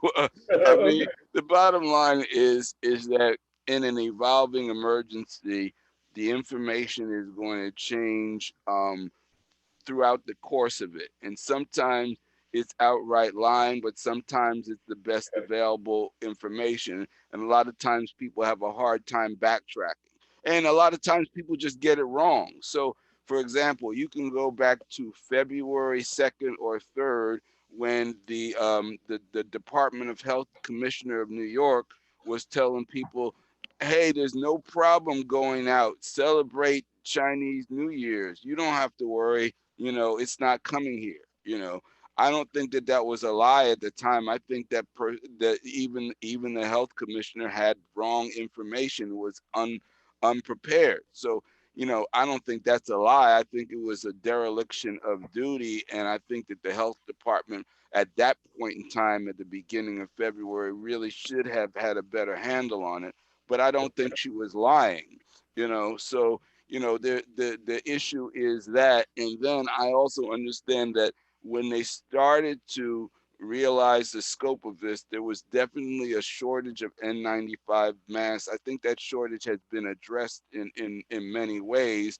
And so they've been able to find sources from other places to get more toward the first responders. And so but also, once it blew up in New York in February, they had no idea what was coming in March. And nobody knew. I've been looking at this thing since late January, but I had no idea. I knew on an intellectual level that New York was likely to be a hot spot because you have so much international traffic that comes through here, that on an intellectual level, I knew that we were going to get hit, and I knew that to me, I saw holes in the preparation, because at that point in time, my first go around and looking at this, I got on a CDC call that was for doctors, and this was in early February. And I listened to this call, and they were talking about the testing. And at that point in time, all the tests had to go to the CDC in Atlanta. And I'm like, why do they not have a test facility here in New York? If there's any pandemic coming, common sense would say New York is going to be the first place that it comes to. Why would we have to wait for a test to be overnighted to Atlanta, and then wait 3 days for it to come back? And I knew enough about pandemic, mathematics to know that in 3 days, you can have an explosion. It just didn't make any sense to me. And it still doesn't make sense to me that the so-called powers that be, experts on pandemics, did not prepare New York more fully, knowing that we're the most international city in the country, and maybe the world, that we wouldn't be the first stop for any pandemic just based on social movement patterns. So Bob, let me just interrupt you for 1 quick second, Bob. yes, So I can get a clear understanding. So you're saying that some of it was they're just not being that smart or incompetence. right, Some of it, because I don't think I don't think the lady from the healthcare organization, I didn't think she was alive. So that's why I'm glad you said what you said, because I don't think everybody was lying. right. So I'm glad you corrected me, because that's definitely not the case. Everybody was not lying. So okay, let's look at it like this. So early on, if you're looking at it from a top down, and like I think Cuomo, who on most of his politics, I don't like the guy, but I feel like he's done a pretty good job of managing the crisis here in New York. So on the top down level, all right, I remember him. He came on March 15th, and he gave us the raw facts, which is that at that point in time, there were 3,000 ICU beds, which means 3,000 ventilators in the whole state. And when you see the numbers coming, it's like, all right, he had to go into gear to not only source ventilators, source protective PPE for all the first responders. So in the early stage of this thing, if you know that there's a limited amount of PPE in the city, and you know that the first responders definitely need it most because they're on the front line every day, and if you start losing doctors in the middle of a pandemic and losing nurses, it cascades upon itself. Because Okay, stop right there for a second, Bob, because you're absolutely right. But yes, what happens when you have that, and you look, and how do you reconcile the fact that they didn't have a lot of, they weren't prepared for a pandemic. They didn't have a lot of masses in the first, second, and third case. They didn't have the PPEs. They're the highest priced medical system in the whole planet, and all of the things that you would need in an emergency, they had none of it. Right. So how do you reconcile that part with the fact that, okay, we gotta, which makes sense. We gotta be careful about the limited supply that we do have, which makes sense. Right. Well, I mean, my analogy is that if your house is on fire, and you feel like it's arson, you can't start the arson investigation until you've actually gotten out of the house.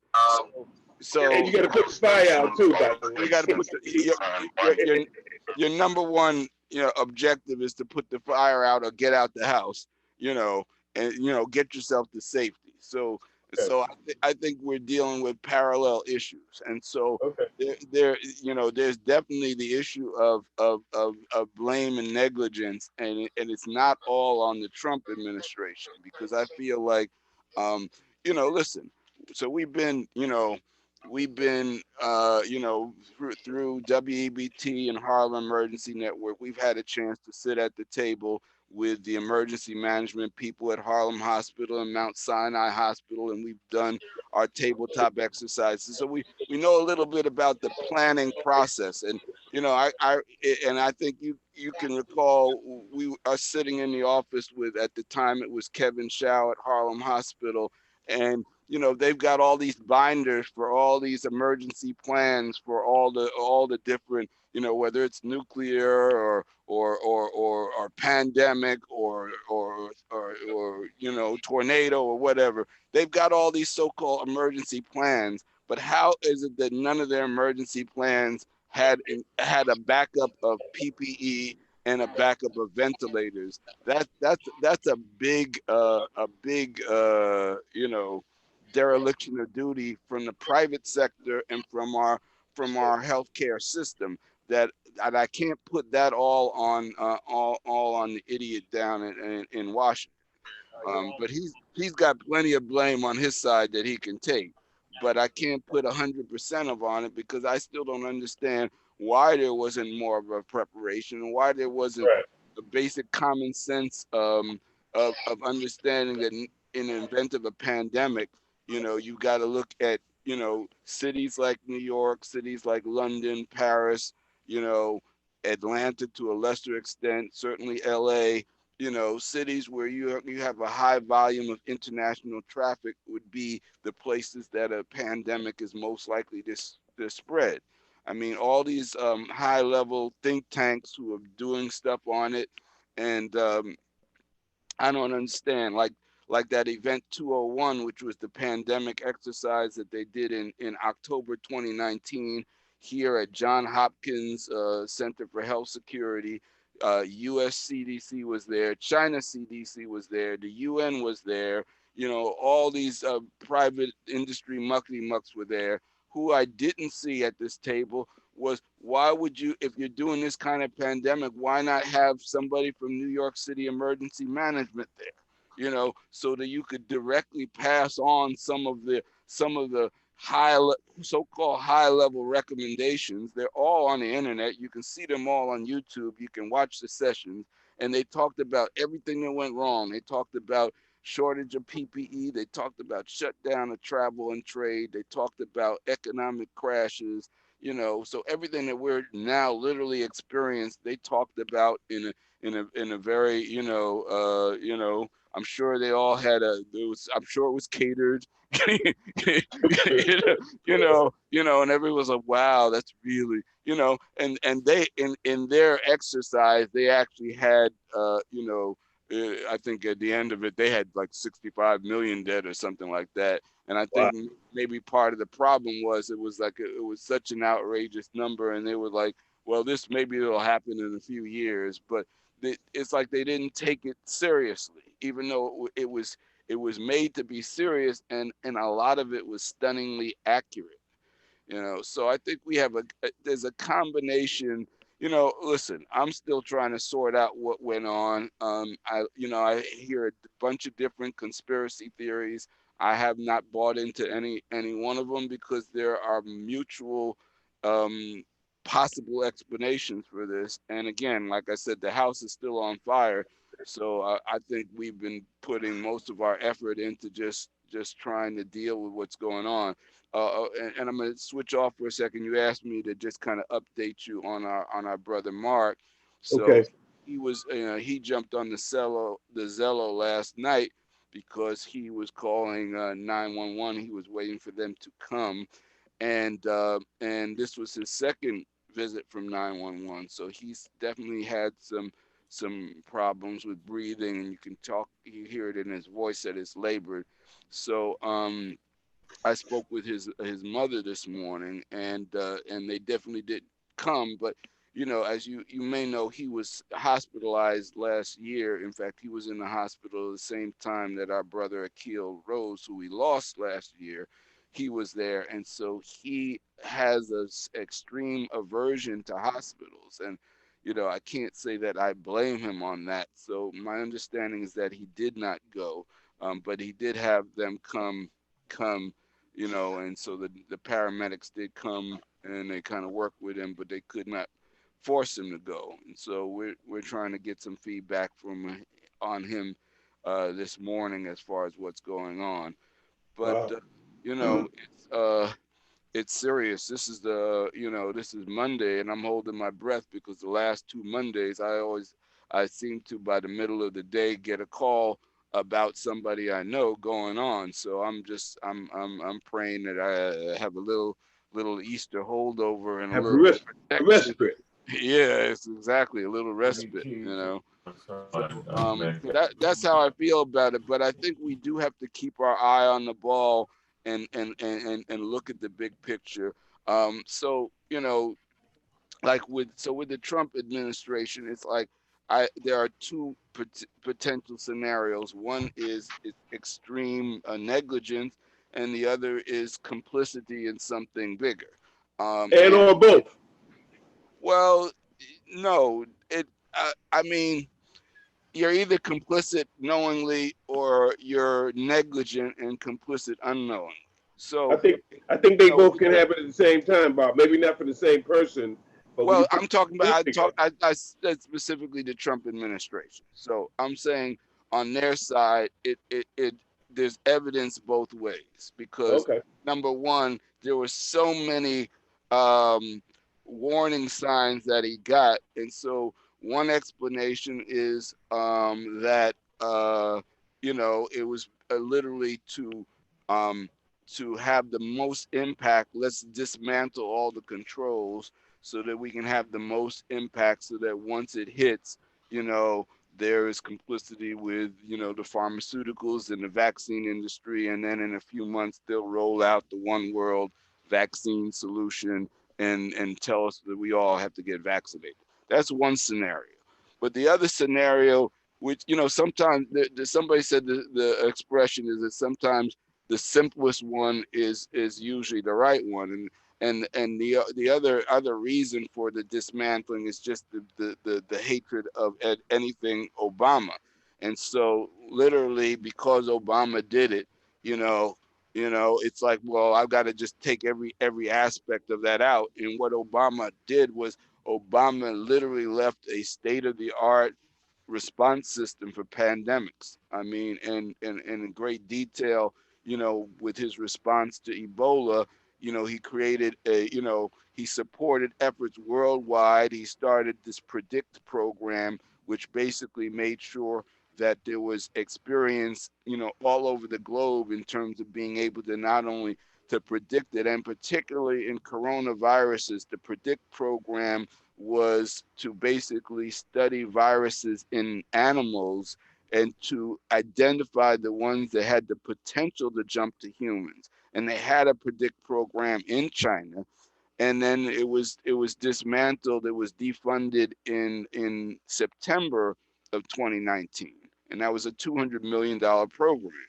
And so, that's working the science. It's like, okay, this is a virus that mutates from animals. Let's measure let's check out the viruses that are already in animals. Let's see the ones that have the most likelihood of jumping, and let's try to make sure that the social controls are in place for it not to jump. Because the viruses, it's funny that we were talking earlier about slaughterhouses. That seems to be the place where a lot of times the viruses jump, and that's part of the problem of China and their propensity to eat different types of animals that we don't eat. And from a social standpoint,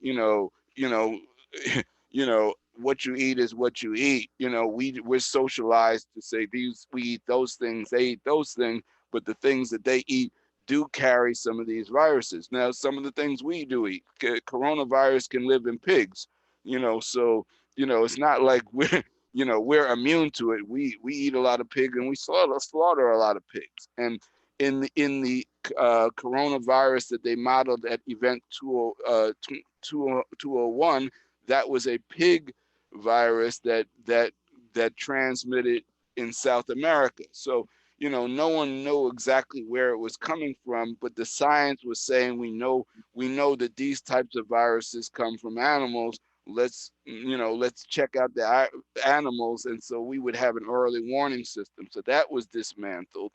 So there were so many steps along the way.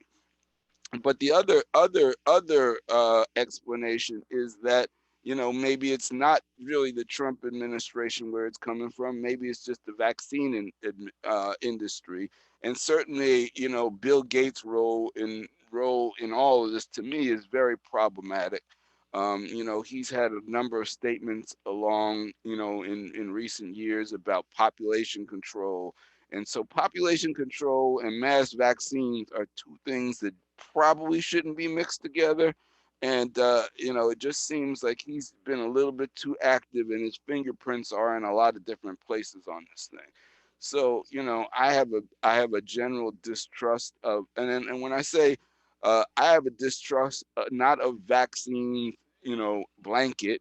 I like the vaccines that we had as a kid because they were stable. Measles, mumps, you know, chicken pox, the tetanus shot, you know. But the thing about those vaccines that differ from these viruses is that those diseases they haven't mutated the way these new viruses do. You know, they're fairly stable, and those vaccines have, you know, they have a proven track record over a long period of time. Whereas, you know, they're trying to make us believe that vaccine is the overall solution, and yet they're already telling us that that this thing mutates on a regular basis. So if it takes them, you know, anywhere from, you know, 6 months to a year to 18 months, whatever it is, to actually bring a safe vaccine to market, how do we even know that the vaccine that they come up with is going to be viable for wherever the disease is at that time? So to me, I feel like the pharmaceuticals pursue that particular route because it's the most profitable, it's the easiest for them to make money and control. But it just seems to me that there are a number of different ways that they can go that that don't include vaccines. Well, hey Bob, I'm going to say this because you said something about I saw this black guy who was a microbiologist, and he actually went and used all of these words, big words, to describe, you know, the process of the DNA and RNA and all this other jive. But one thing that I took away from it, he mentioned that almost every virus has a mutation, a gear. Some of them have weak. Some of them mutate weakly and slowly. Some don't.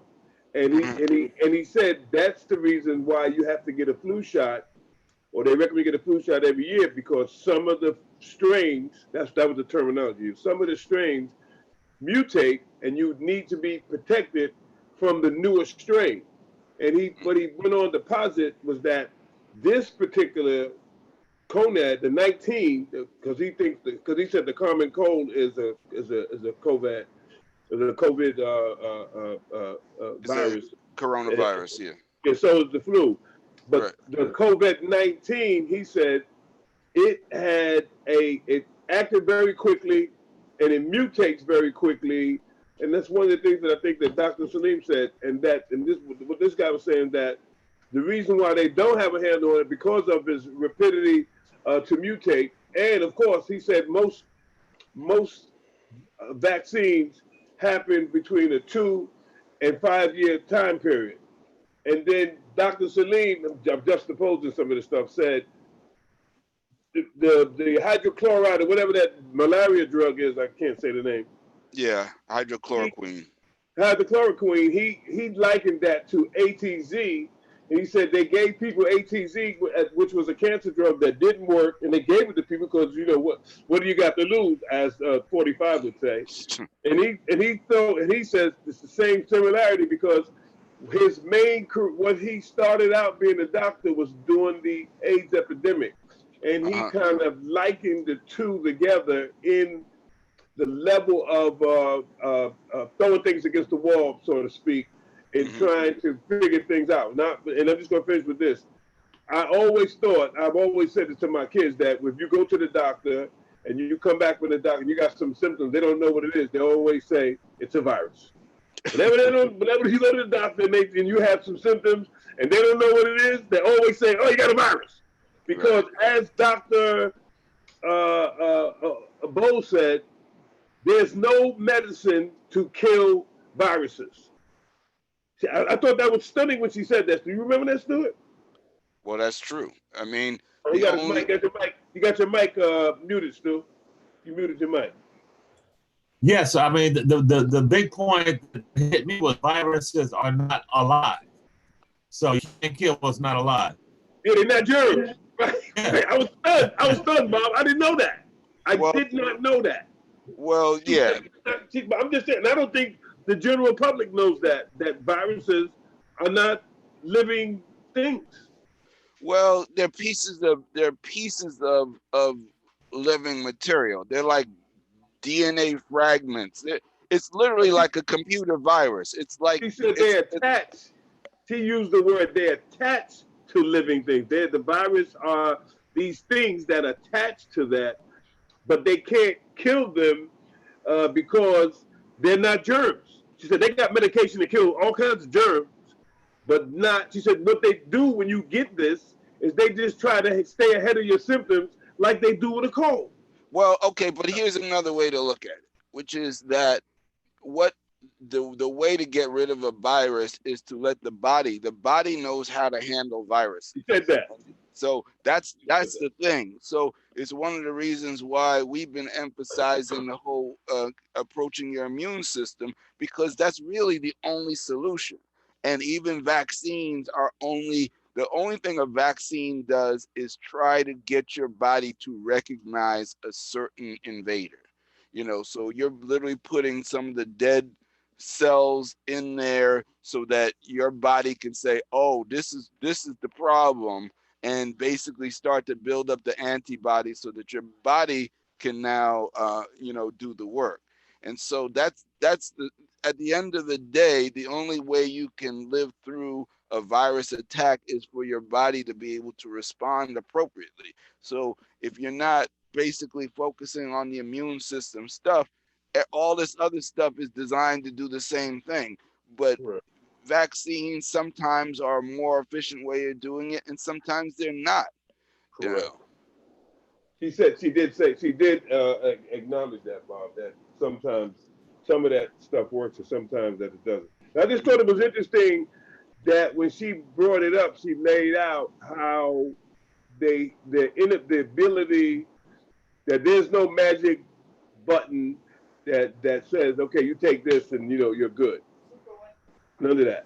Mm-hmm. So it's all going to be about your immune system coming forward. And both Dr. Salim and Dr. Bowles, both of them are stated that the ways that to resolve all these things was engaging your immune system to do the things that need to happen. So this is the interesting part about it. Here's where the long-term lie has been given to us, because we've never been educated as to how our body actually responds to things. I mean, I think about the fact that, our body is a marvelous piece of engineering. I mean, we have all these automated systems. Our bodies are smarter than we are, because if we had to worry about breathing and the heart beating all the time and not gonna be able to do it. Can you imagine if you had to think every day about all the stuff that your body does? I'd never get out of bed. It's like, I could barely remember where my keys are at, much less remembering, okay, I got to take this protein and break it down. I'm going to send this to the gallbladder. I'm going to send this to the heart. I'm going to send this to the brain. All this stuff happens on an automated basis in our body. But what we have not been taught is how do we optimize it. We haven't been taught basic maintenance, and a lot of this basic maintenance is nutrition. Bob, there's no money in that, Bob. Yeah, I know. Exactly. Money in that stuff. One of my friends said, I was telling him, we were discussing about the food thing and about the meat. Now I was saying, hey, there's about the price gouging actually, and he said, hey man, they can't do that. I said that's exactly what that's exactly how the system is set up. The system is set up so that when there's scarcity and demand is high, prices go up. I said, you know, it's basic economics. I said, and that's what capitalism is all about. So the scarcity that we see in food, the scarcity that we see in these masses and all these things, these are all part of what make capitalism work. Well, but And yeah, but there's also another psychological oddity that goes on. And I call this is my theory that everybody is the hero in their own story. And so that when the story of capitalism is told, capitalism is the hero. So as such, the things that go on a regular basis all of a sudden in a crisis become horrific because we have to be the heroes of our own story. So the black community has been suffering from price gouging forever. For our time in America, for 400 years, we've been price gouged. Everything from even post-slavery sharecropping. It's like, okay, you can sharecrop, but you're gonna have to pay us for all the food you eat and this and that, and you're gonna pay these high prices. So price gouging has always been another tool of capitalism to just, okay, well, we'll give you this wage, but we're just going to take it back from you. And even, the prison industrial complex where you got people working for pennies an hour, and then they've got to pay those pennies an hour back for something inside. So you're still back to zero. So price gouging good point, Bob. Is part of the American way, but all of a sudden, in an emergency, it's seen as unseemly. So, so all of a sudden now we've got the people out there saying you can't overcharge them in the emergency. But once the emergency is over, the overcharging can go back to normal. Nope. Yeah. Well, when you mentioned price gouging at pennies per hour, I remember, Bob, as a teenager, I was in a big house and I worked every day for 25 cents a day. I worked in the hospital kitchen. I mopped the tables. I washed the dishes, mopped the floor, and I gave out the sugar, which was a very dangerous job, I must say. Because you had guys like Homicide coming up to the line going, "Give me 5 sugar." Well, because sugar is the most addictive drug we have, and nobody wants to talk about that one. Yes. Especially when a guy named Homicide says I should get more than my allotment. And he's like, yes, you should, Mr. Side. No, I didn't. I said, you can take all the sugar you want, but when the other guys come behind you, say, "Where's the sugar?" I'm sending them over to you.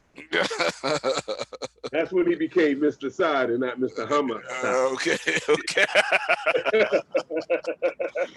Because he knew that was committing side suey if he did that. Yeah. You know what I mean? Which is suicide back. So, but be that as it may, Bob. First of all, I also want to do this right quickly because we're running up against the stopper here. I think we're gonna give you the last word. But what I wanted to do was thank all of the people on the Harlem Emergency Network for their diligence and their looking out to do their duties in these trying times when this is really not practice. This is the real thing. I want to thank Wayne Wally again for his foresight and the ability to do that. And I also want to thank my boy Stu, or partner Stu. I should call my boy, but I want to thank Stu for doing his part and helping to put some of this stuff together that we have been doing. And I want to also thank you, Bob, for allowing me to participate and be a part of this. So, but I'm gonna give you the last word.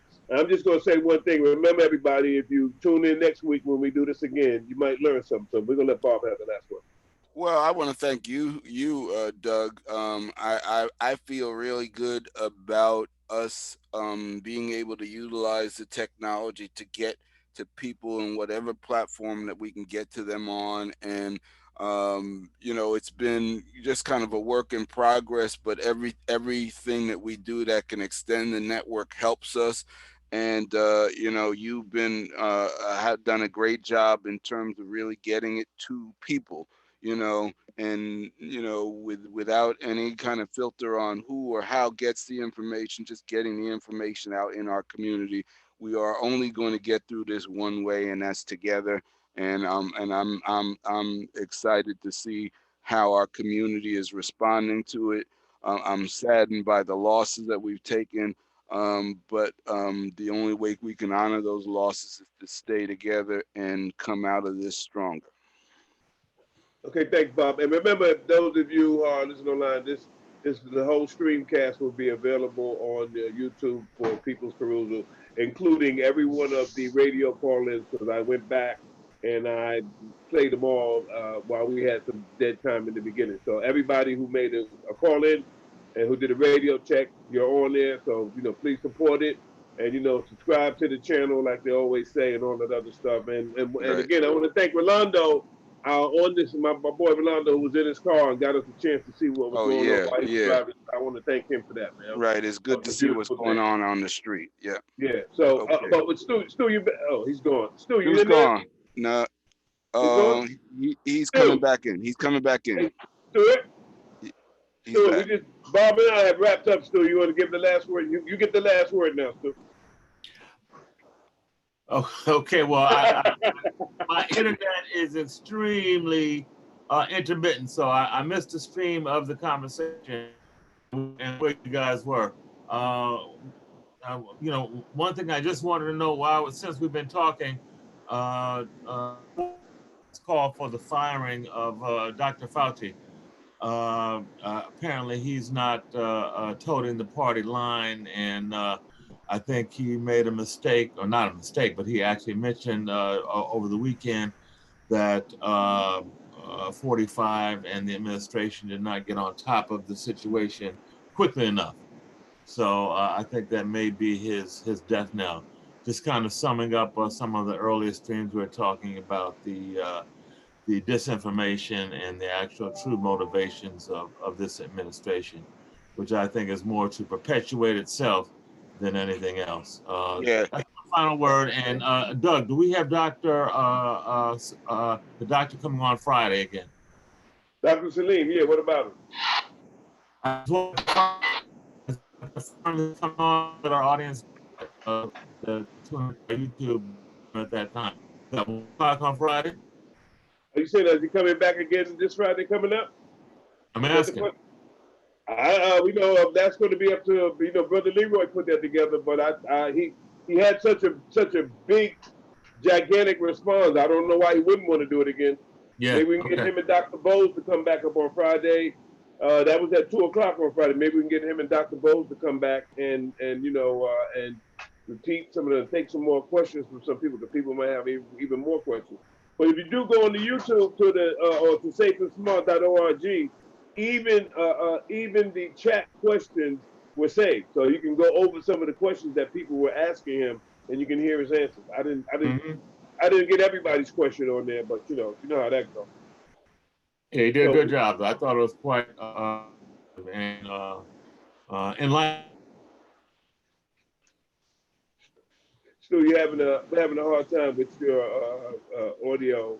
You sound like we're actually getting galactic interference with your audio. So we're gonna shut it out, and we're gonna roll out. Bob Robert, as I like to say, talk to you soon, Bob, and hopefully we'll reconnoiter for next week and do this again. Absolutely. Thank you, Wale. All right, see you guys later. Okay. All righty. Okay.